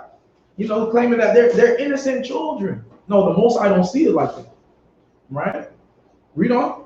Come on, that's it. Come on. So get Psalm 83. Come on. This is the book of Psalms, chapter 83, verse 1. Right. Keep not thou silence, O Yahweh. Hold not thy peace, and be not still, O Most High. Right. For lo, thine enemies make a tumult. For lo, thine enemies make a tumult. Read on. And they that hate thee have lifted up their head. Right. So we look at these people in Israel. They're part of the problem with us, man. They hate us too. Don't get it twisted. You got a lot of jakes right now posting on their social media. Pray for Israel. Right. Pray for Gaza. Right. Oh, you forgot that they was calling you the N-word when you walked in the store? Right. You forgot about that? You forgot about what they've done to your people, that they took part in the slave trade? Right? You forgot about that, huh? Right? Read on. Salakia. For lo, thine enemies make a tumult. A tumult is a gathering, right? Read on. And they that hate thee have lifted up their head. They were prideful with it, man. Say, forget about these people, man. Read on. They have taken crafty counsel against thy people. Right, so that's what I wanted to prove. So they take crafty counsel, right? So, you know, just like the sister was bringing out, they still do these things today, but by how? Crafty counsel. You talk about going to the bank to get a loan so, you know, you can try to make a living for yourself in this country, right? There are laws and certain things in place behind their system that doesn't allow Israelites to get these loans, man. And they understand the power of money. They understand the power of credit. When you start diving deep into this thing, man, trust me, there's a system behind it, right? There's a system behind it. And this is what we call crafty counsel. They have taken crafty counsel against the children of Israel, right? And all this is to do what? Read on. Come. They have said, come and let us cut cut them off from being a nation. That's the whole point of having that crafty counsel. Is to cut us off from being a nation. Right? So these are all things that we have to pay attention to. In Psalms chapter 83, it lists our enemies there. Right? Our enemies. These people would be considered our enemies. All right? So when we see these things happening, we know that that is the judgment from the Lord. That is vengeance of the Lord. And we shall rejoice and be happy about it, man. Because we know that our salvation is near. Right? Yes. So I see a lot of people think that the people over there in Israel are actually Israelites. So I just want to break this down real quick. So there's a difference between an Israeli and an Israelite, right? An Israeli is an inhabitant of the land of Israel. An Israelite is a descendant of Abraham, Isaac, and Jacob, right? Those people over there are Israelis, and they think that they're actually the chosen people of the land, but they're not, right? There's two different people. Come on, all praises. Hallelujah. Now that's a good point, man. Good point. All right, let's get two more scriptures. Let me get Zephaniah chapter 2. Come on.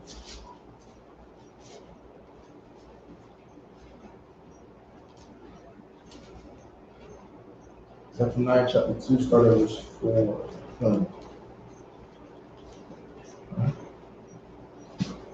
These are things that we kind of look forward to, man.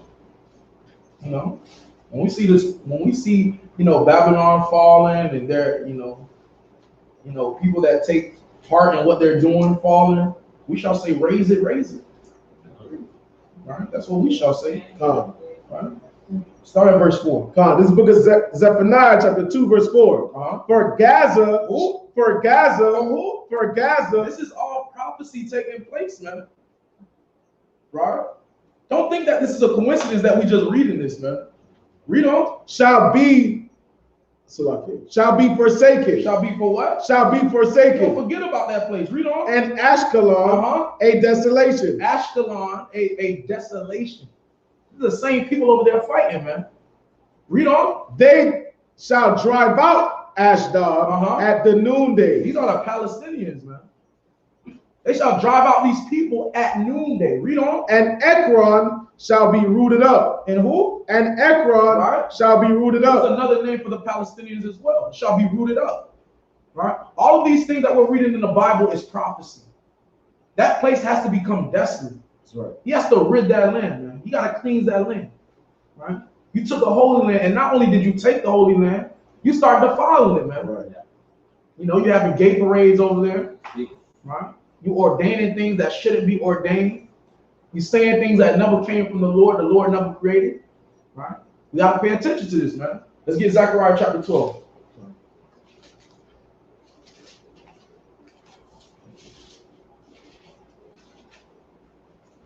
Start at verse 1.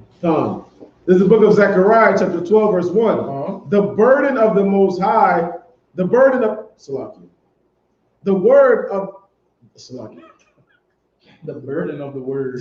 This is the book of Zechariah, chapter 12, verse 1.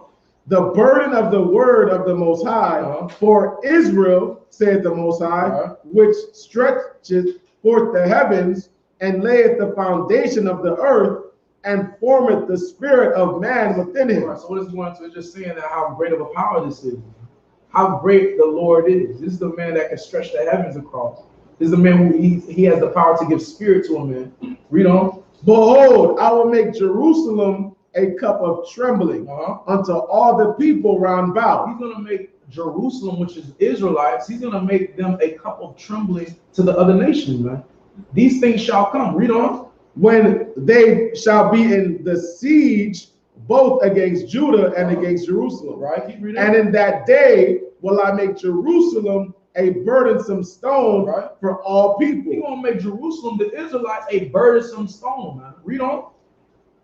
All that burden themselves with it shall be cut in pieces. Right. You take this burden on, you're going to be cut in pieces, man. All of these things are prophecy that shall come to pass. Read on. Though all the people of the earth be gathered together against it. Although all the people of the earth are gathered against the Israelites, these things are going to happen to them. Right? It's going to be at our hands as well, man.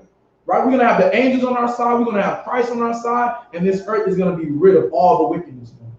Thus saith the Most High. Right? Read on. In that day, saith the Most High, Right. I will smite every horse with astonishment, Uh-huh. and his rider with madness. Right. And I will open mine eyes unto the house of Judah, Mhm. and will smite every horse of the people with blindness. Right, so the other nations, he's gonna smite them down, man. It don't matter how great you are. You could be a great warrior. You could be the greatest police officer you want to be, but the Most High gonna bring you down to the ground. He's gonna smite you, man. Read on. And the governors of Judah shall say in their heart, Right. the inhabitants of Jerusalem shall be my strength, Right. and the Most High, in the Lord of hosts, their power. Right. Keep reading. And that day will I make the governors of Judah like an hearth of fire Right. among the It's woods. gonna be like a hearth of fire among the wood. What does fire do to wood? It burns it up. We read about that in Obadiah, right? It talks about how we shall kindle a fire in the stubble, man. Right? Read on. And like a torch of fire in a sheaf, Keep reading. and they shall devour all the people round about. Right. So we're gonna participate in this too. Right? Read on. On the right hand and on the left. Right. And Jerusalem shall be inhabited again in her own place, even in Jerusalem. Even in Jerusalem. So we're gonna take that land one day. These things that are going down is just preparing us for it. That's it. This is just preparation for us to take that land back. But all of these things shall come to pass. The Most High is not a liar, right? When those bombs are dropping, getting blown to smithereens over there, that's for us, man. So when you see that, be happy, right? To know that we're about to get our own land once again. Hallelujah. Hallelujah. And all praises, right? All right, so we're gonna get in a portion. Do we have any questions about what we went over? Right? Any precepts, comments, concerns, statements? I got a precept. Come on. Amos 1 and 6. Come on, let's look at it. I think you brought that up this morning. Y'all brought it up already? Come on. We're not at camp. But come on, we can get there. There's the book of Amos, chapter 1, verse 6. Thus saith the Most High, for 3 transgressions of Gaza, For who? of Gaza, You can't make this stuff up, man. You can't make it up. Right? Read on. and for 4, I will not turn away the punishment thereof, Right. because they carried away the captive, the whole captivity, to deliver them up to Edom. Deliver them up to who? To Edom. To Edom, man. These people participated in our downfall, right?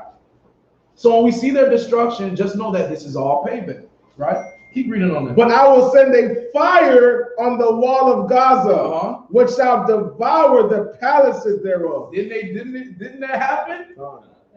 Didn't that happen? It's a powerful thing, man. Give me goosebumps sometimes when I read this stuff, man.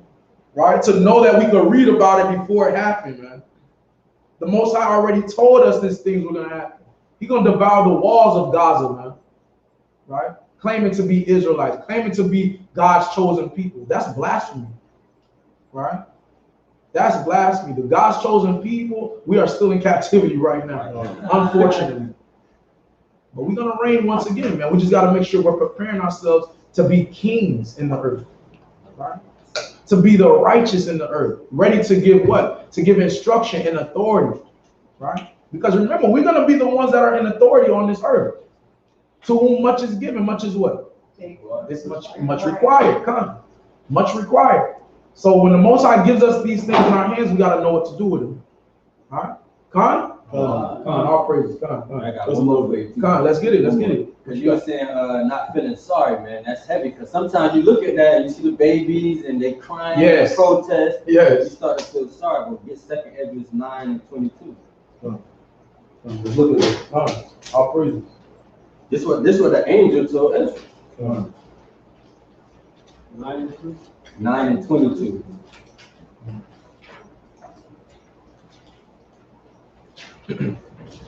Come. 2 Ezra 9:22. This is the book of 2 Ezra, chapter 9, verse 22. Let the multitude perish then, which was born in vain. Born in what? Born in vain. That's a powerful thing right there. Right? What? Christians not reading this? It says they were born in vain. What does in vain mean? For no reason. You have no purpose here on this earth but to cause destruction, man. Right? That's a powerful precept. It says, let the multitude, what is a multitude? Many of them. Let many of them then, right, which was born in vain, they shall perish. Right, read on. And let my grape be kept, and my plant. Right, read For on. with great labor have I made it perfect. And who is that talking about? Israel. Israel. Right? My plant and my grape. He's the one that labored to make us such a great people. Right? That's a powerful precept. Hallelujah for that. Come on. All praises, man. Right? Powerful precept. You know, we're gonna jump right into the portion. We kind of low on time, but you know, I pray everybody was edified on that little section. Listen, we don't feel sorry for them. We know that the Most High shall rain judgment in the earth, and we just gonna continue doing what we need to do. Right? Keep your eyes forward, keep watching, keep praying, and we're gonna move forward with this thing. We see the shortages on gas. We see they talking about. I heard a shortage on chicken. That's, No. they just trying to get us in a frenzy, you know what I'm saying? I gotta get the last chicken, you know. But you know, we see the things going on in the earth. Let's stay diligent in the eyes of the Most High. Let's continue to learn, grow in spirit, and do our thing, man. Right? So come on, let's jump into Numbers 1 and 1. What's the question today? So Numbers it's 1 and 1 to Numbers 4 and 20.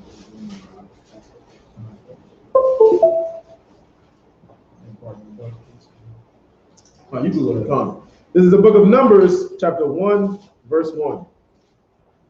And the Most High spake unto Moses in the wilderness of Sinai, in the tabernacle of the congregation, on the first day of the second month, in the second year after they were come out of the land of Egypt, saying, Take ye the sum of all the congregation of the children of Israel, after their families, by the house of their fathers, with the number of their names, every male by their polls, from 20 years old and upward.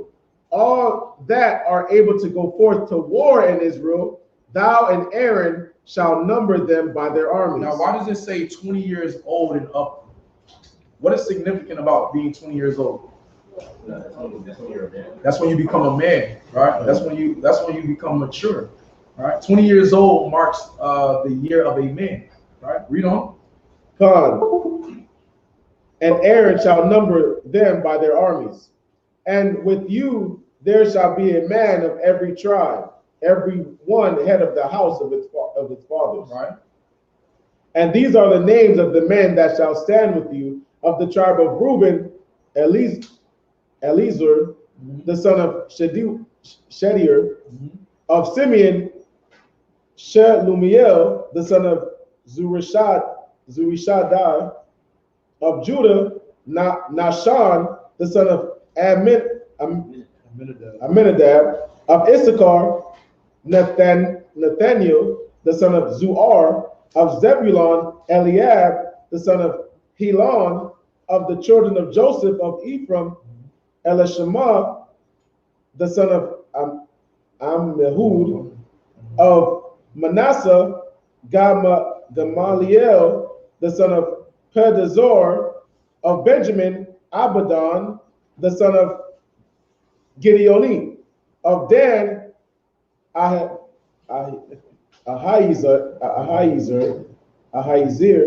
the son of Ammishaddai. Of Asher, Pagael, the son of Okran. Of Gad, Eliasaph, the son of Deuel. Of Naphtali, Ahira, the son of Enan.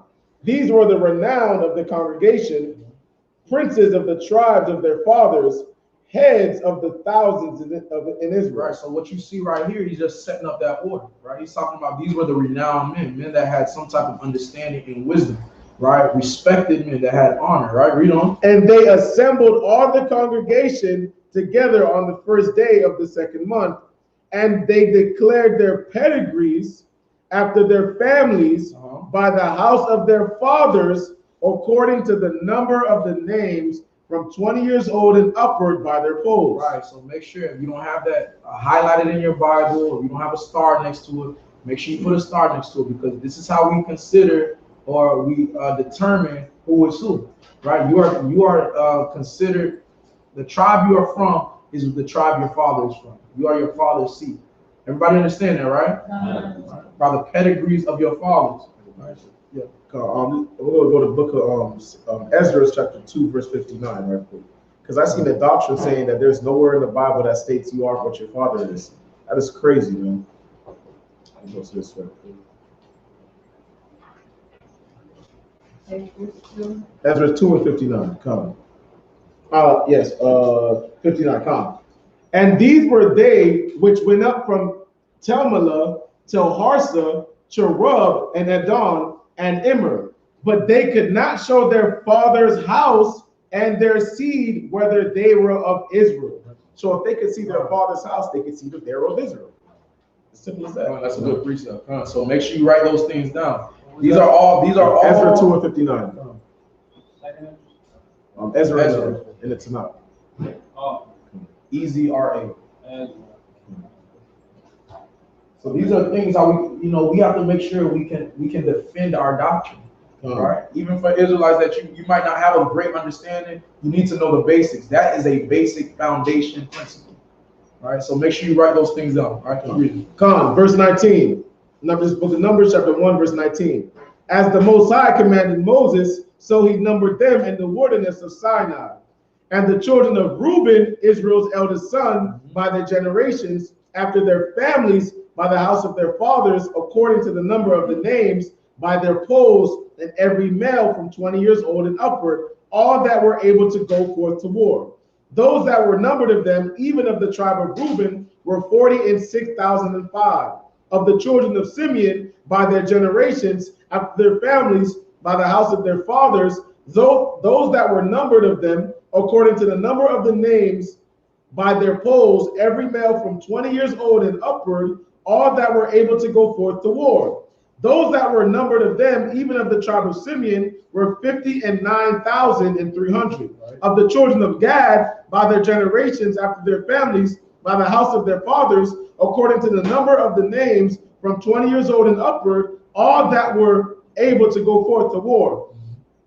Those that were numbered of them, even of the tribe of Gad, were 45,650. Of the children of Judah, by their generations, after their families, by the house of their fathers, according to the number of the names, from 20 years old and upward, all that were able to go forth to war. Those that were numbered of them, even of the tribe of Judah, were 314,600. Right. Of the children of Issachar, by their generations, after their families, by the house of their fathers, according to the number of the names, from 20 years old and upwards. Salakia, what does 3 score mean? How much is 3 score? 60. Right? What you got, sister? Oh, we can finish. Come. Wanted to do Numbers 1:18. Okay, come. All that were able to go forth to war. Right. Verse 29. Those that were numbered of them, even of the tribe of Issachar, were 54,400. Of the children of Zebulun, by their generations, after their families, by the house of their fathers, according to the number of the names, from 20 years old and upward, all that were able to go forth to war. Those that were numbered of them, even of the tribe of Zebulun, were 57,400. Of the children of Joseph, namely of the children of Ephraim, by their generations, after their families, by the house of their fathers, according to the number of the names, from 20 years old and upward, all that were able to go forth to war. Those that were numbered of them, even of the tribe of Ephraim, were 40,500. Right. Of the children of Manasseh, by their generations, after their families, by the house of their fathers, according to the number of the names, from 20 years old and upward, all that were able to go forth to war. Those that were numbered of them, even of the tribe of Manasseh, were 32,200. And of the children of Benjamin, by the generations, after their families, by the house of their fathers, according to the number of the names, from 20 years old and upward, all that were able to go forth to war. Those that were numbered of them, even of the tribe of Benjamin, were 35,400. Right. Of the children of Dan, by their generations, after their families, by the house of their fathers, according to the number of the names, from 20 years old and upward, all that were able to go forth to war.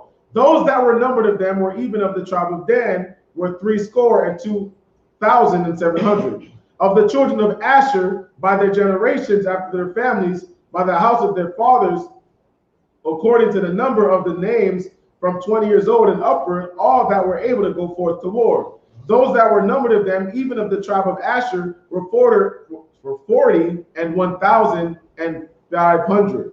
Of the children of Naphtali, throughout their generations, after their families, by the house of their fathers, according to the number of the names, from 20 years old and upward, all that were able to go forth to war. Those that were numbered of them, even of the tribe of Naphtali, were 50 and 3,500, and 400. These are those that were numbered, which Moses and Aaron numbered, and the princes of Israel, being 12 men, each one was for the house of its fathers. All right, so the princes of Israel meaning what? The leaders, the captains. So he set people that were above these things. That's why you see a lot of congregations or camps have what? Ranking systems. These ranking systems are based on a lot of things. I know for LOZ, it's based on a lot of things. And these things are appointed by who? The elders who establish these things, right? Based on their wisdom, their understanding, their experience, they appoint certain men in certain positions to say, okay, this brother has this type of maturity, he has this type of spirituality, he has this type of understanding. We're going to set him up as a captain of 50 or a captain of 100 or a captain of 1,000, right? So these ranking systems are very important and they are to be respected in LOZ.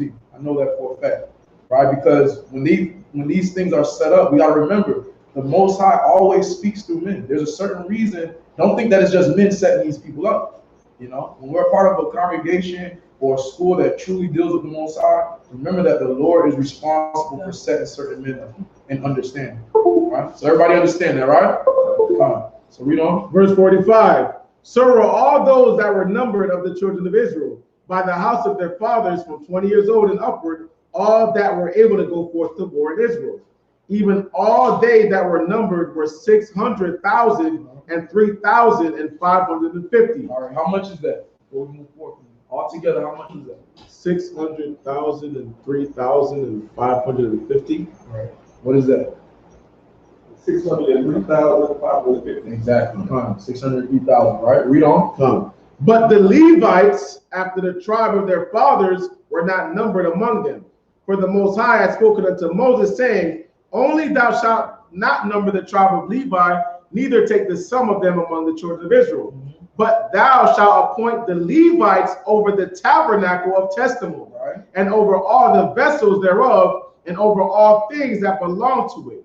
They shall bear the tabernacle and all the vessels thereof, and they shall minister unto it, and shall encamp round about the tabernacle. So they are the ones that encamp around the tabernacle. They are responsible for keeping the tabernacle, right? They got the Lord's work still has to be done, even if we're going to war, right? If there's certain things that need to be done in certain tribes, the Levites were responsible. Remember, they were responsible for what? Carrying the tabernacle, the ark, the vessels, right? Everything that the Most High used, right? He he ministered unto, meaning what? He would minister to the Most High. He would give the children of Israel direction, right? Read on. And when the tabernacle setteth forward, the Levites shall take it down. And when the tabernacle is to be pitched, the Levites shall set it up. All right, so the Levites had a very special job. All right, read on. And the stranger that cometh nigh shall be put to death. Now, in this sense, what is that stranger talking about? You said what? The other? It's not other nations. Anybody who's not Levi, they weren't allowed to do these things. This was a specific work for the Levites. Remember, the Levites were consecrated, right? They were considered holy. There were certain things that Levites just could not do. There were certain things that only Levites could do, right? So we got to take that into account. In this sense, when it says stranger, every stranger that come nigh thee, they're setting up the sacrifices, they shall be put to death. Right? They setting up the tabernacle, they shall be put to death. Why? Because the Most High consecrated the Levites to minister unto him. Right? Read on. And the children of Israel shall pitch their tents, every man by his own camp, and every man by his own standard throughout their hosts. But the Levites shall pitch around about the tabernacle of testimony, that there be no wrath upon the congregation of the children of Israel, and the Levites shall keep the charge of the tabernacle of testimony. Right. So it says that there be no wrath upon the congregation. So this was needed, man. Right. There were certain things that needed to be protected by the Levites. The Levites were the mediators between Israel and the Most High. So everything that had to pass through the Levites had to say, all right, this is holy. This is consecrated. We can do this, right? So there was a reason why he set them kind of to the side, because they needed to serve the Lord in a different way, right? Read on. And the Most High, and the children of Israel did according to all that the Most High commanded Moses, so did they. Right? Verse 2. Chapter 2. Just book of Numbers, chapter 2, verse 1. And the Most High spake unto Moses and unto Aaron, saying, every man of the children of Israel shall pitch by his own standard with the ensign of their father's house far off about the tabernacle of the congregation shall they pitch. So they had to do what? They had to put their father's house on the top of their tent. Right? Read on. And on the east side toward the rising of the sun shall they of the standard of the camp of Judah pitch throughout their armies, and Nahshon, the son of Amminadab, shall be captain of the children of Judah. Right. And his host and those that were numbered of them were 14,600. And those that do pitch next unto him shall be the tribe of Issachar. And Nathaniel, the son of Zuar, shall be captain of the children of Issachar. And his hosts and those that were 100 that were numbered thereof were 50 and 4,400. Right. Then the tribe of Zebulun and Eliab and the son of Helon shall be captain of the children of Zebulun. And his host and those that were numbered thereof were 50 and 7,400. All that were numbered in the camp of Judah were 100,000 and 4,000 and 6,400 throughout their armies. These shall first set forth. On the south side shall be the standard of the camp of Reuben, according to their armies, and the captain of the children of Reuben shall be Eliezer, the son of Shedi-ur. Right. So all they're doing right now is telling you where the tribes will be set up around this tabernacle. Right? How much was numbered? Read on. And his hosts and those that were numbered thereof were 46,500. And those which pitch by him shall be the tribe of Simeon.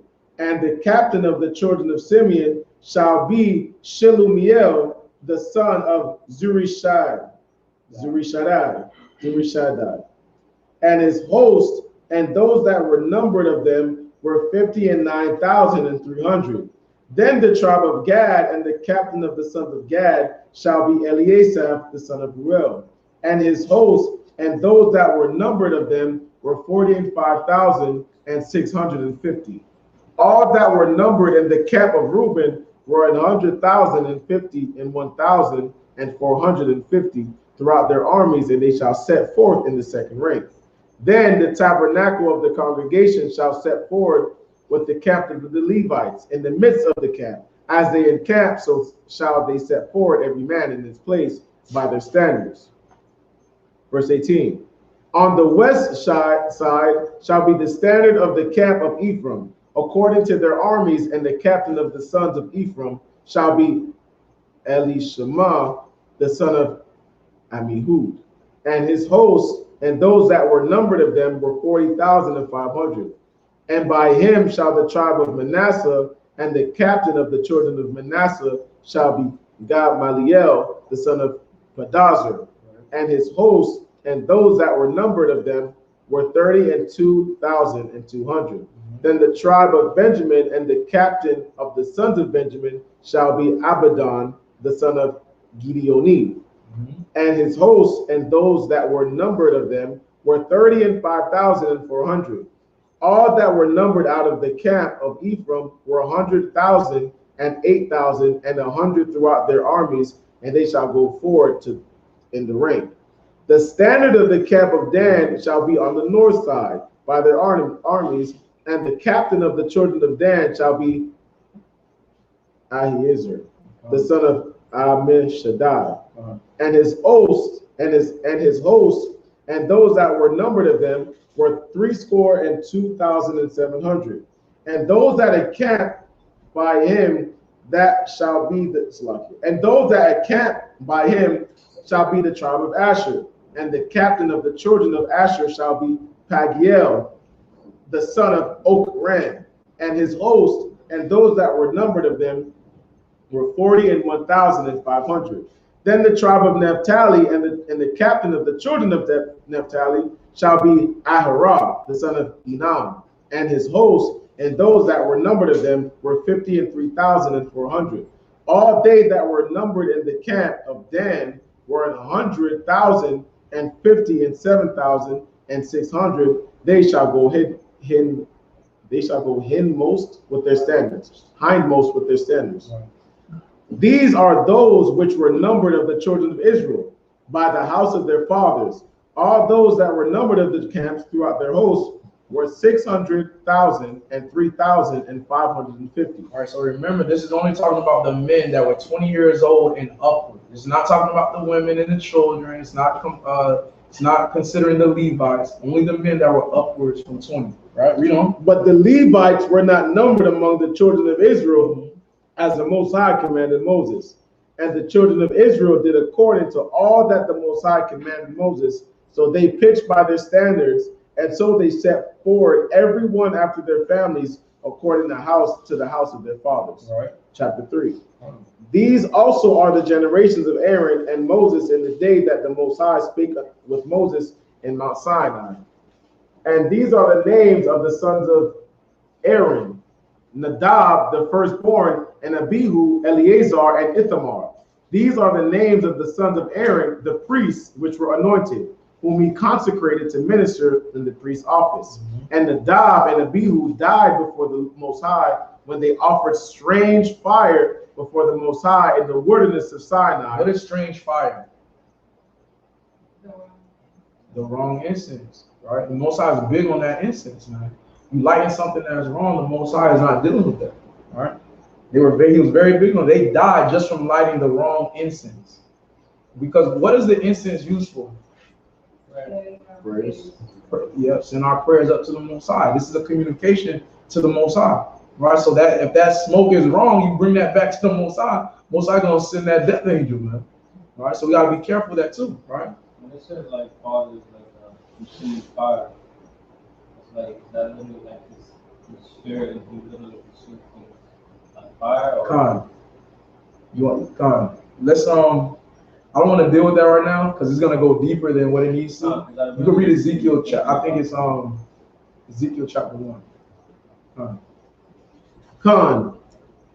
Verse 4. And Nadab and Abihu died before the Most High when they offered strange fire before the Most High in the wilderness of Sinai. And they had no children, and Eleazar and Ithamar ministered in the priest's office in the sight of Aaron their father. And the Most High spake unto Moses, saying, Bring the tribe of Levi near and present them before Aaron the priest, that they may minister unto him. Right. And they shall keep his charge and the charge of the whole congregation before the tabernacle of the congregation to do the service of the tabernacle. So they are made to do the service of the tabernacle. They are charged for the upkeeping of the tabernacle. Right, read on. And they shall keep all the instruments of the tabernacle of the congregation and the charge of the children of Israel to do the service of the tabernacle. Right. And thou shalt give the Levites unto Aaron and to his sons. They are wholly given unto him out of the children of Israel. And thou shalt appoint Aaron and his sons, and they shall wait on their priest's office, and the stranger that cometh nigh shall be put to death. So if you're trying to do something that Levites were made to do, you are going to be put to death, man. He specifically gave jobs to the Levites, and we did that, being from another tribe, we'll be responsible for our own death at that point, right? Read on. And the Most High spake unto Moses, saying, And I, behold, I have taken the Levites from among the children of Israel, instead of all the firstborn that openeth the matrix among the children of Israel. Therefore the Levites shall be mine, right? Because all the firstborn are mine. For on that day that I smote all the firstborn in the land of Egypt, I hallowed unto me all the firstborn in Israel. Right. Both man and beast, mine shall they be. I am the Most High. Right. So this is the Most High just getting what belongs to him. Right. So if he's saying the firstborn, everything is holy unto him. It has been hallowed unto him. That's him taking his first dibs. Right. You got to pay back what belongs to the Most High. Right. Read on. And Moses numbered Salakia. verse 15. Number the children of, verse 14, it's lucky. Mhm. And the Most High spake unto Moses in the wilderness of Sinai, saying, Number the children of Levi, after the houses of their fathers, by their families, every male from a month old and upward shalt thou number them. Mhm. And Moses numbered them according to the word of the Most High, as he commanded. And these were the sons of Levi by their names, Gershon and Kohath and Merari. Right? Everybody needs to remember that. I'm going to ask you at the end of the class, what are the three sons, right? We don't know. And these are the names of the sons of Gershon by the families, Libni and Shimei, and the sons of Kohath by their families, Amram and Izihar, Hebron and Uziel, and the sons of Merari by their families, Mali and Mushi. These are the families of the Levites according to the houses of their fathers. Right. Keep reading. Of Gershon was the family of the Libnites, and the family of the Shemites. These are the families of the Gershonites. Mhm. Those that were numbered of them, according to the number of all the males from a month old and upward, even those that were numbered of them were 7,500. Right. The families of the Gershonites shall pitch behind the tabernacle westward, and the chief of the house of the father of the Gershonites shall be Eleazar, the son of Lael. And the charge of the sons of Gershon in the tabernacle of the congregation shall be the tabernacle and the tent, the covering thereof. And the hanging for the door of the tabernacle of the congregation. Right. So you're going to start realizing that those three sons, the families that they had, they were specifically responsible for a duty or a job with this tabernacle. Every son, the family that came out of them, they had different duties to put this tabernacle together. Right? Read on. Verse 26. And the hangings of the court and the curtain for the door of the court, which is by the tabernacle and by the altar round about, and the cords of it for all the service thereof. And of Kohath was the family of the Amramites, and the family of Izihar and the family of the Iziharites, and the family of the Hebronites, and the family of the Uzielites. Right. These are the families of the Kohathites. And the number of all the males from a month old and upward were 8,600, keeping the charge of the sanctuary. Right. The families of the son of Kohath shall be pitched on the side of the tabernacle southward. And the chief of the house of the father of the families of the Kohathites shall be Elizaphan, the son of Uziel. And their charge shall be the ark, and the table, and the candlestick, and the altars, and the vessels of the sanctuary, wherewith they minister, and the hanging, and all the service thereof. And Eleazar, the son of Aaron, the priest, shall be chief over the chief of the Levites, and have the oversight of them that keep the charge of the sanctuary. Of Merari was the family of the Malites. And the family of the Mushites, these are the families of Merari. And those that were numbered of them, according to the number of all the males, from a month old and upward, were 6,200. And the chief of the house of the father of the families of Merari was Zuriel, the son of Abihail. These shall pitch on the side of the tabernacle northward. And under the custody and charge of the sons of Merari shall be the boards of the tabernacle, and the bars thereof, and the pillars thereof, and the sockets thereof, and all the vessels thereof, and all that serve thereto. And the pillars of the court round about, and their sockets and their pins and their cords. But those that are kept before the tabernacle toward the east, even before the tabernacle of the congregation eastward, shall be Moses and Aaron and his sons, keeping the charge of the sanctuary for the charge of the children of Israel, and the stranger that cometh nigh shall be put to death. Verse 39. All that were numbered of the Levites which Moses and Aaron numbered at the commandment of the Most High throughout their families, all the males from a month old and upward were 22,000. And the Most High said unto Moses, number all the firstborn of the males of the children of Israel from a month old and upward, and take the number of their names. And thou shalt take the Levites for me, I am the Most High, instead of all the firstborn among the children of Israel, and the cattle of the Levites instead of all the firstlings among the cattle of the children of Israel. And Moses numbered as the Most High commanded him, and all the firstborn among the children of Israel, and all the firstborn males by the number of names from a month old and upward of those that were numbered of them were 22,213. Verse 44. And the Most High spake unto Moses, saying, take the Levites instead of all the firstborn among the children of Israel, and the cattle of the Levites instead of their cattle, and the Levites shall be mine. I am the Most High. And for those that are to be redeemed of the 213 of the firstborn of the children of Israel, which are more than the Levites, thou shalt even take 5 shekels apiece by the pole. After the shekel of the sanctuary shalt thou take them. The shekel was 20 gerahs. And thou shalt give the money wherewith the odd number of them is to be redeemed unto Aaron and to his sons. And Moses took the redemption money of them that were over and above them that were redeemed by the Levites.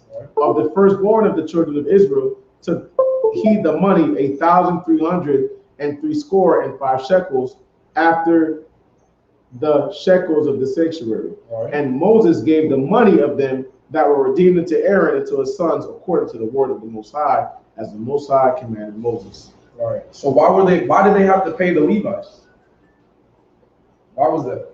Anybody know? I think because you need to get the inheritance. You said what? I think the Levi didn't get the inheritance. That's one of the reasons. Remember, they were doing the charge of the Most High, right? They were doing the charges of the Most High. They were responsible for taking care of the sanctuary. That was a 24/7 job. You know, they didn't have the ability to go work and do other things like other Israelites. They had to make sure that they're keeping the house of the Lord, right? So that's why they were giving money to the Levites, right? We know. Numbers chapter 4, verse 1. Done. And the Most High spake unto Moses and unto Aaron, saying, take the sum of the sons of Kohath from among the sons of Levi after their families by the house of their fathers, from 30 years old and upward, even until 50 years old. All that enter into the host to do the work in the tabernacle of the congregation. So 30 years old is a very significant number, right? Just like 20 represents when you become a man, they say 30 is the age that a man usually goes into his ministry or his work, right? Because what? He's become advanced, he's mature, he's become mentally aware of what's going on, right? Read on. This shall be the service of the sons of Kohath in the tabernacle of the congregation about the most holy things. Right. And when the camp setteth forward, Aaron shall come and his sons, and they shall take down the covering veil and cover the ark of the testimony with it, and shall put thereon the covering of badger skins, and they shall spread over it a cloth wholly of blue, and shall put it in the save thereof. Right. And upon the table of the showbread they shall spread a cloth of blue, and put thereon the dishes and the spoons and the bowls and the covers to cover withal. So, like, real quick, why did they use badger skin? We went over this. Why was a certain type of skin used to put over the tabernacle? What you got? I guess that's close. When it rains, right? When it rains, these things are propelled so it can be covered. Right? This is why they had to use a certain type of skin that covers the tabernacle. All right, read on. And shall put in the staves thereof, and they shall take a cloth of blue and cover the candlestick of the light, and his lamps and his tongs and his snuff dishes and all the oil vessels thereof, wherewith they minister unto it. And they shall put it in all the vessels thereof with a covering of badger skins. There it goes again, badger skins. To do what? To keep it protected from the outside elements, from rain, water. Right? Read on. And shall put it upon a bar, and upon the golden altar they shall spread a cloth of blue, that and cover it with a covering of badger skin, and shall put it to the stave thereof. And they shall take all the instruments of ministry, and where they minister in the sanctuary, and put them in a cloth of blue, and cover them with a covering of badger skin, Right. and shall be put them on a bar. Right. And what we're doing right now, we're just going over, they're repeating what Exodus is talking about. Right? We got all of these rules back in Exodus, right? Read on. Verse 13. And they shall take away the ashes from the altar, and spread a purple cloth thereon. And they shall put upon it all the vessels thereof, whereof they minister about it, even the censers, the flesh hooks, and the shovels, and the basins, all the vessels of the altar, and they shall spread upon it a covering of badgers' skins, and put it to the staves of it. And when Aaron and his sons have made an end of covering the sanctuary, and all the vessels of the sanctuary as the cap is set forward, after that the sons of Kohath shall come to bear it. But they shall not touch any holy thing lest they die. Right. These things are the burden of the sons of Kohath in the tabernacle of the congregation. And to the office of Eleazar, the son of Aaron, the priest, pertaineth the oil for the light, and the sweet incense, and the daily meat offering, and the anointing oil, right, and the oversight of all the tabernacle, and of all therein is in all the sanctuary that in the vessel thereof. And the Most High spake unto Moses and unto Aaron, saying, cut ye not off the tribe of the families of the Kohathites, right, from among the Levites, but thus do unto them that they may live and not die, when they approach unto the most holy things. Aaron and his sons shall go in and appoint them every one to his service and to his burden. Right. But they shall not go into to see when the holy things are covered, right, lest they die. Right. So certain Levi, they couldn't see those holy things. Right. So come on, let's clap it up for the Most High. Right. So that finishes our portion. Right. I pray everybody was edified. I pray everybody got some type of, they learned something new, right? Matter of fact, let me do this. Who are the three sons?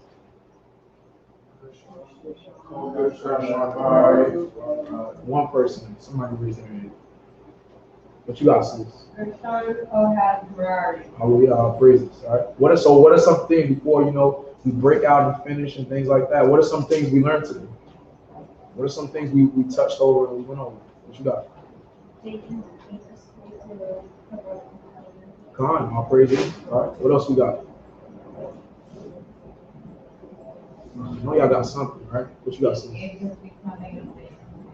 Absolutely, come on. Age of becoming a man, 20 years old. You start doing the charge of the Most High, the service of the Most High. Usually that took place from 30 to 50. All right, what you got? The Most High will restore Israel through the destruction of the other nations. Come on, absolutely. Hallelujah. All praises. All right. Come on. Two more things. What else? What you got? You gotta examine ourselves. Examine yourself. That's a big one. That's a big one. All right. Reflect on what your actions are. I mean, even just how you react to certain situations, you need to reflect that. All right, could I have reacted better? You know what I'm saying? So when that situation comes again, how can I present myself as a man of the Lord or a woman of the Lord? All right, what you got? There are some things where you can do. Come on. Absolutely. Hallelujah. All praises, right? All right, come. We got anything else? What you got? Fasting is one of the most important parts of getting spiritual. Absolutely. Get rid of them spirits, man. Fast. That's one of the best things you can do. Right? Fasting even works when you're sick, man. Get a fast. All right. Remember, everything is spiritual first, not just physical. What you got? What is the people Pentecost like? Tonight at 7. That's the word. They eat. What you got? Come on, when the Most High come back, right? It's like that thief in the night, man. You better. He said, "Watch." That's he was an Israelite. Watch. All right, come on. We got anything else? Anybody else? Come on, all praises, man. Let's continue to walk in the truth. Let's continue to grow in the spirit. Let's continue to lean on each other for understanding. Feast of Pentecost, we will be opening up tonight. I know we're going back to Fort Lauderdale in the morning. they'll be doing it in the morning as well over there. But for Lee County, we'll be opening up tonight. I pray you brothers and sisters come through, man. Get some food, get some good wine, some Tito's, hopefully, right? And I love when high holy days fall on the weekend like this, because sometimes a lot of people don't have to go to work the next day. We actually get to chill and get to talk and really get to kick it like a family. So let's make sure we take advantage of these high holy days, man. Take advantage of these high holy days, right? The Most High is showing us how glorious it is to be an Israelite. He gave us a bunch of high holy days to celebrate. When we had St. Patrick's Day and Valentine's Day, y'all used to go heavy for that. Let's go way harder for the Most High's holy day, all right? Decorate, put your garments on, whatever you need to do to show the Most High love, show your people love. Let's continue to do that, huh? Our praise, huh? So, with that being said, you want to say anything? Our praise to the Most High. Anybody have any questions before we break out, get some food? Remember, we're meeting here. We should be here by 7 o'clock. I know we're going to camp. We're going to camp still. We're going to come back early. But if the sisters want to stay, if the brothers that don't go to camp, y'all want to stay here or whatever, dwell together, y'all can do that. I'm fine with that. So 7 o'clock, what you got? You should change it to 7:30 if people are running late. Israel time, right? Yeah, for real. You about to tell me what? Dang. We'll accommodate. Don't worry. If I see that a lot of people are not here by 7, you ready? If I see people are not here by 7 o'clock, I'll try to kind of hold out. But we need to get started at a sensible time so we can dwell and eat and and hang out. So, any questions? Any comments? What you got? Ezekiel. Let's get that. This man just be ready, man. Next time about my Most High's consuming fire.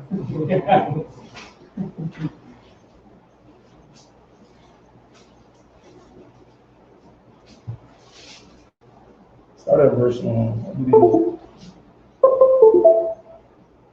Start at verse 24. This book of Ezekiel, chapter 1, verse 24. Mm-hmm. And when they went, I heard the noise of their wings, right, like the noise of great waters, right, as the voice of the Almighty. So right now it's talking about angels, right? It's talking about the appearance of angels, what they look like, where they are, right? Read on. The voice of speech as the noise of an host. When they stood, they let down their wings, right? And there was a voice from the firmament that was over their heads, right, when they stood and had let down their wings, right? And above the firmament, above these angels, right? Read on. That was over their heads, right, was the likeness of a throne, as the appearance of a sapphire stone. It was like the appearance of a sapphire stone. So this is a certain type of color that it has, right? Read on. And upon the likeness of the throne was the likeness as the appearance of a man above it. Right, it's like the appearance of a man that's above it. This is above the firmament, above the angels, right? Read on. And I saw as the color of amber, right? This is the color of amber. Read on. As the appearance of fire round about within it. So this is like a man sitting on the throne. He has the appearance of fire round about it. Read on. From the appearance of his loins even upward, right, and from the appearance of his loins even downward, right, I saw as it were the appearance of fire. Right, so it's like the appearance of fire that's around him. Read on.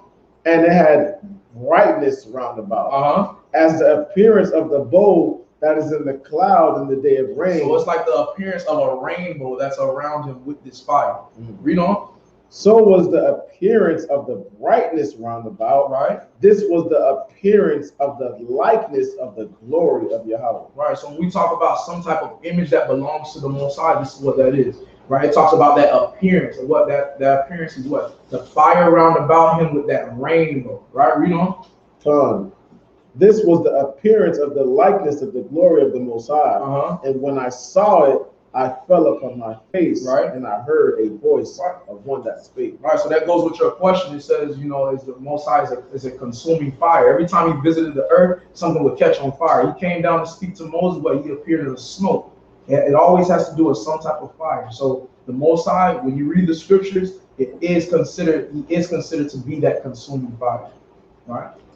Is that good? You got understanding on that, or you want to go deeper? That we're gonna stop right there. No. This man just want to go deep. Like what I told you, you better be careful. All right, any more questions? I'll pray. So we're gonna stand up, face the east, send up the prayer, and hopefully get some good food. Hallelujah. Hallelujah.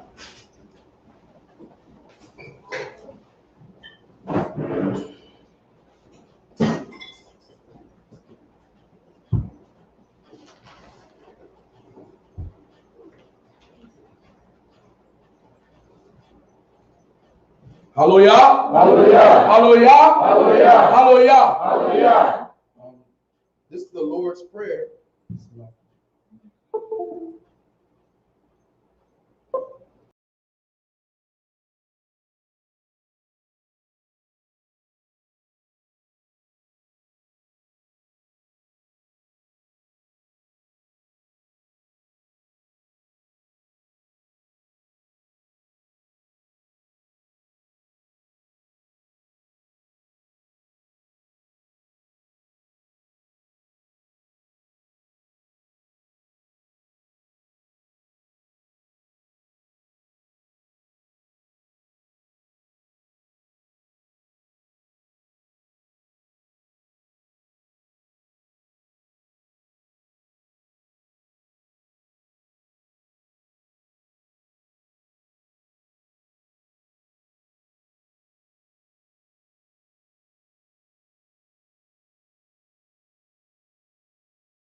Late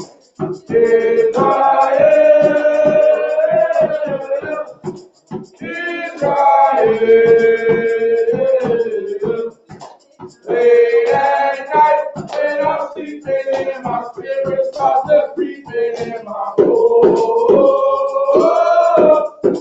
In my boat.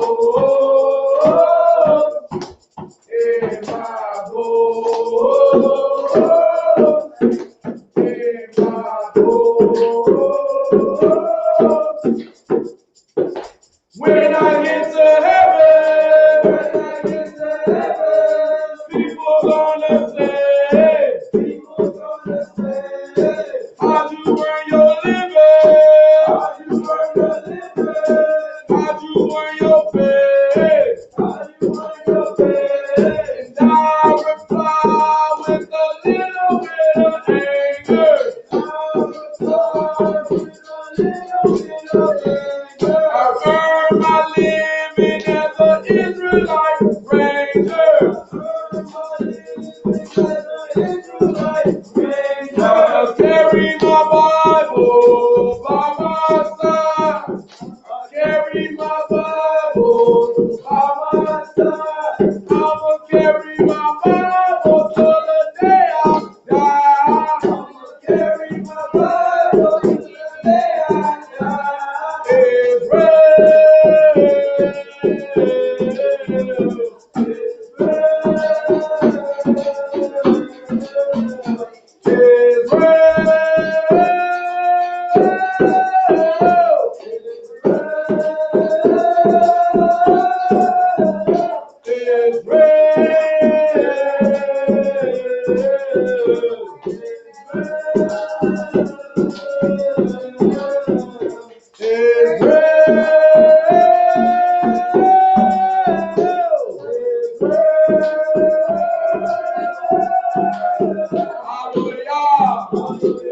Hallelujah.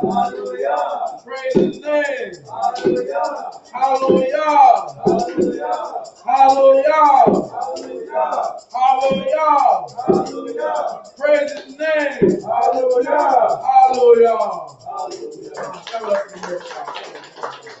That was better. We could do a lot better, but we're going to get there. Hallelujah. All right, all praise to the power of Abraham, Isaac, and Jacob. Remember, we have Feast of Pentecost, 7 p.m. tonight, 1139 Harry Ave South. Come through, go with your brethren, go with your sister, eat, drink, and be merry. Hallelujah. Shalom.